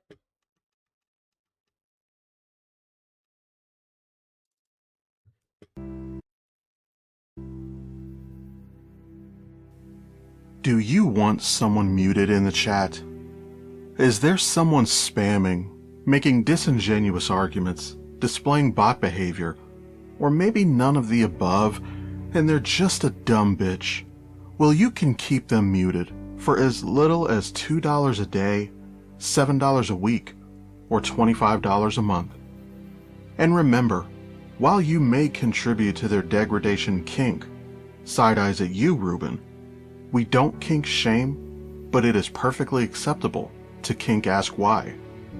Additionally, we offer that if there is a guest you would like to drop for any reason at all, you can get rid of them for the entire day for as little as $10. And if there's somebody you would like to get rid of forever and never see again in this stream, you can have them banned for as little as $50. Pay links in the bio. And we can just keep adding on to his mute because he's muted for a long time. Let me get this before you guys send more because I don't want you guys to do that. W's to Scuba Steve for the 10 for please curse Fox News. Fuck them. Absolutely. They're horrible, and we're going to get into how horrible they are. And then huge W's to Omi Omai for the $20. Both of you combining and completing my goal. Thank you guys so much. A 20 for gender affirming care. W's to you. Thank you guys so much for completing out that goal today. I appreciate it. I am going to finish this segment even though we are getting close to the end of my time because I refuse to leave just because I received my goal. I have a section to finish. I don't want to leave us hanging. I have left us hanging before when I've had to. I have kids here that I have to feed. But other than that, let's listen to the creepy, shall we? How do they know that's non-consensual? To me, that woman looks like she wants it, and she wants it bad. That's Dana. You want to just? It can be convincing. When I was trying to get Emma to date me, first thing I did, let the air out of her tires. She couldn't go anywhere. She needed a lift. I said, "Hey, you need a lift?" She hopped right in the car. Does she know this? By the way, he's not lying. That really happened. Great hat, Trump. I beat women. That would sell as commander-in-chief. We don't know who she is. We don't know what she believes. She's going to get paralyzed in the Situation Room while the generals have their way with her. Right now, Jesse, Jesse, I don't like that. Figuratively, Take again, it back. Have their way with her, control her. They would never say that about a man. They would never use that phrase for a man. They would never say that Biden was in that office with generals and they had their way with him. They would never say that about a man. Not in a sexual way. She's not a real presidential candidate. Kamala's a princess. And the ruling class is going to protect and elect her, and then we're just going to have a secret cabal of people make all the decisions. In terms of the... I printed it out. Tell you something. Thank God I printed it out, because I'm about to smack you with the act in a second. Jesse would say, if I was doing Jesse, he would say women are in their prime in their late teens. Yeah. You yourself didn't work for me. No. I had to be somebody else. Permission to speak on behalf of high school girls? No. I don't think so. Granted. High school girls, all women basically, want conservative men. Something about the way you say genitals, Judge. Don't even go there. Just rolls right off your tongue. enjoy it. I get my private security guards to go over to her house on a Thursday afternoon at 3 o'clock to see what she's up to. Maybe I find her at the mall. Maybe she's at TGI Fridays throwing back cocktails. Maybe I have footage of her trying on blouses at Ann Taylor. Sit with that. But just in case you think that Greg Gutfeld is any better, this is Greg Gutfeld's most recent one. He didn't listen to a word of AOC's speech. He just thought about her ass. There's no ideas. They go for people. I think she's an absolute genius. I want to just Ooh, he called AOC a genius. Love that. read her that quote again. And I'm going to tell you why. Okay? We cannot afford to leave Tennessee behind, Kennedy behind, Alabama behind, Mississippi behind, Georgia behind, South Carolina behind. She mentions behind 6 times, and all I'm thinking about is her behind. Look. The only person who giggled was a man. I know, AOC triggered you, so you guys are freaking out. I just want you to know who you align with. Those are your people. Oh, no, well, that's not Congress, though. That's not Congress. Okay, here you go. Hold on. Let me find my Republican simp section way down here. Cool. Here's Mike Johnson. He's being questioned because the Democrats ditched Graham Plattner immediately after his sexual assault allegations came out. And how come we're not doing the same in the Republican Party for Max Miller and Corey Mills? Corey Mills specifically has domestic violence allegations, but not just allegations. His ex-wife or ex-girlfriend, I can't remember exactly which it was granted a restraining order by the judge. We have the court documents where he said he fucking hit her. But you're not doing anything about that. Go. Thank you, Mr. Speaker. Eric Garcia, Independent. He got his, here's the thing, Uga, his Nazi tattoo, he said he did not know what it was, and he said he got it covered up. When he did, he proved he got it covered up. He didn't even just say it. He proved he got it covered up, and he said he didn't know what it was. Sexual assault allegations that mirror what E. Jean Carroll said happened to her with Donald Trump, that mirror what 27 other women alleged against Donald Trump. Yeah. Eric, you said he knew, though. Maybe he did. Maybe he fucking did. But immediately when those sexual assault allegations came out, what happened? We dropped him. Everybody dropped him. I came out and said he needs to drop. He hadn't even dropped yet. He said, we're going to consider our options moving forward. We're like, what the fuck? Your option is drop out. That's your option. Troy Jackson is most likely going to take that nomination on Saturday with Maine is having their like Democratic convention. And they will probably nominate Troy Jackson to take over that nomination to go against Susan Collins. We will probably not, we as the left, Democrats will probably not win that race. Susan Collins will probably regain her seat or continue with her seat when she promised she would only serve 2 years or 2 terms. If that's the cost we have to pay to keep sexual abusers out of office, I'm fine with that. You voted for one, so don't come for me. And he's about to defend domestic violence. Go. Thank you, Mr. Speaker. Eric Garcia, Independent. These past 2 weeks, Democrats ditched Graham Plattner from their ballot after sexual assault allegations. 2 members of the conference, Max Miller and Corey Mills, faced domestic violence allegations. Why would you Republicans keep them in the conference, whereas Democrats are dropping somebody critically accused of sexual harassment? Well, the key word there is allegation. We have a process. Oh!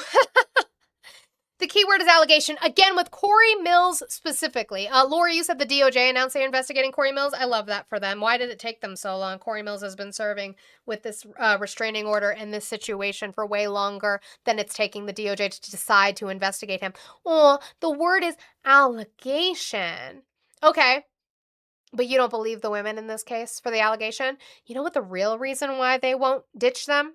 The votes. It's the votes. This year, the House Ethics Committee works on those things. If allegations are made, they work through a process. So I'm not in the business of commenting on investigations as they're in process, and we'll see how that shakes out. That's how this always works. And by the way, it's done for R's and D's on both sides of the aisle. No, it's not. Like, the investigation part of it is done on both sides, but the get the fuck out of our party and don't run again part is specifically a Democrat thing. You guys don't do that. You vote them into presidency. Okay. That is going to be it for me today. Tomorrow, I plan to go over the Hegseth hearing tomorrow. Okay, that is my plan, is to go over that and update on Iran with as much as I can. And then I hope to get clips from their conversation and argumentation and debate on the floor in regards to HR 7008, which we spent a majority of the time talking about today, a Stop Insider Trading Act that they have thrown an amendment for voter ID and voter suppression into that is most likely, if it passes the House, it's not going to pass the Senate. It might not pass the House. And then Republicans are going to, mark my words, Republicans are going to come out, Mike Johnson's going to come out, Scalise is going to come out, and they're going to say, Democrats voted against a bill to stop insider trading without telling you the truth, which is that they added Save America Act provisions into it. Now my fucking thing is reconnecting and I don't know why. Hold on. Okay. Now you can hear me again. Without giving you the context that they are going to be putting voter suppression into this bill, and that is why it was voted down. They're going to use it as propaganda to try to get you fired up. Just be smarter. Just do better. Use that brain that you were gifted and make sure it has wrinkles in it. W's to the TikTok chatters for the 275,000 likes over here on TikTok. Thank you guys so much. I appreciate you. We got really close to that 300,000. That is amazing. I love you so much for that. I hope everybody who was listening on YouTube hit that thumbs up, and thank you guys so much. I have Philly, thank you for the follow. Agro, thank you for the follow. And I saw that again, Dead Internet Theory, thank you for the 100 bits over on Twitch. I appreciate you guys. I'm trying to find who should we raid? I gotta go to my main account. Is there anybody on who is on YouTube that's not RTP? If not, I'll send you guys to RTP again. I don't care. Yeah, okay. YouTube and Twitch, you're going to RTP. Every single day. He's going to be sick of seeing my raids. He's going to be so tired of me. Because every day he like thanks me. I'm like, you don't need to thank me anymore because I'm just sending them there so they can hear more facts and corroboration. So I appreciate that. Let's see. What was the name? Oh no, that's not what I wanted. Give me that back. Shrimps too. I'm going to write it down, Dead Internet Theory, so I can look them up to ensure that there's somebody we want to raid in future. Okay. Shrimps 247. Just so I can vet and verify. I appreciate you for that. We are going to raid RTP today, and then we can look into that another day if they're live, if they are a reputable source to be doing so. Ew, he's playing Benny Johnson. You guys are going to have a lot of fun with that. All right, YouTube and Twitch, I will see you tomorrow, 9 a.m. Mountain Time.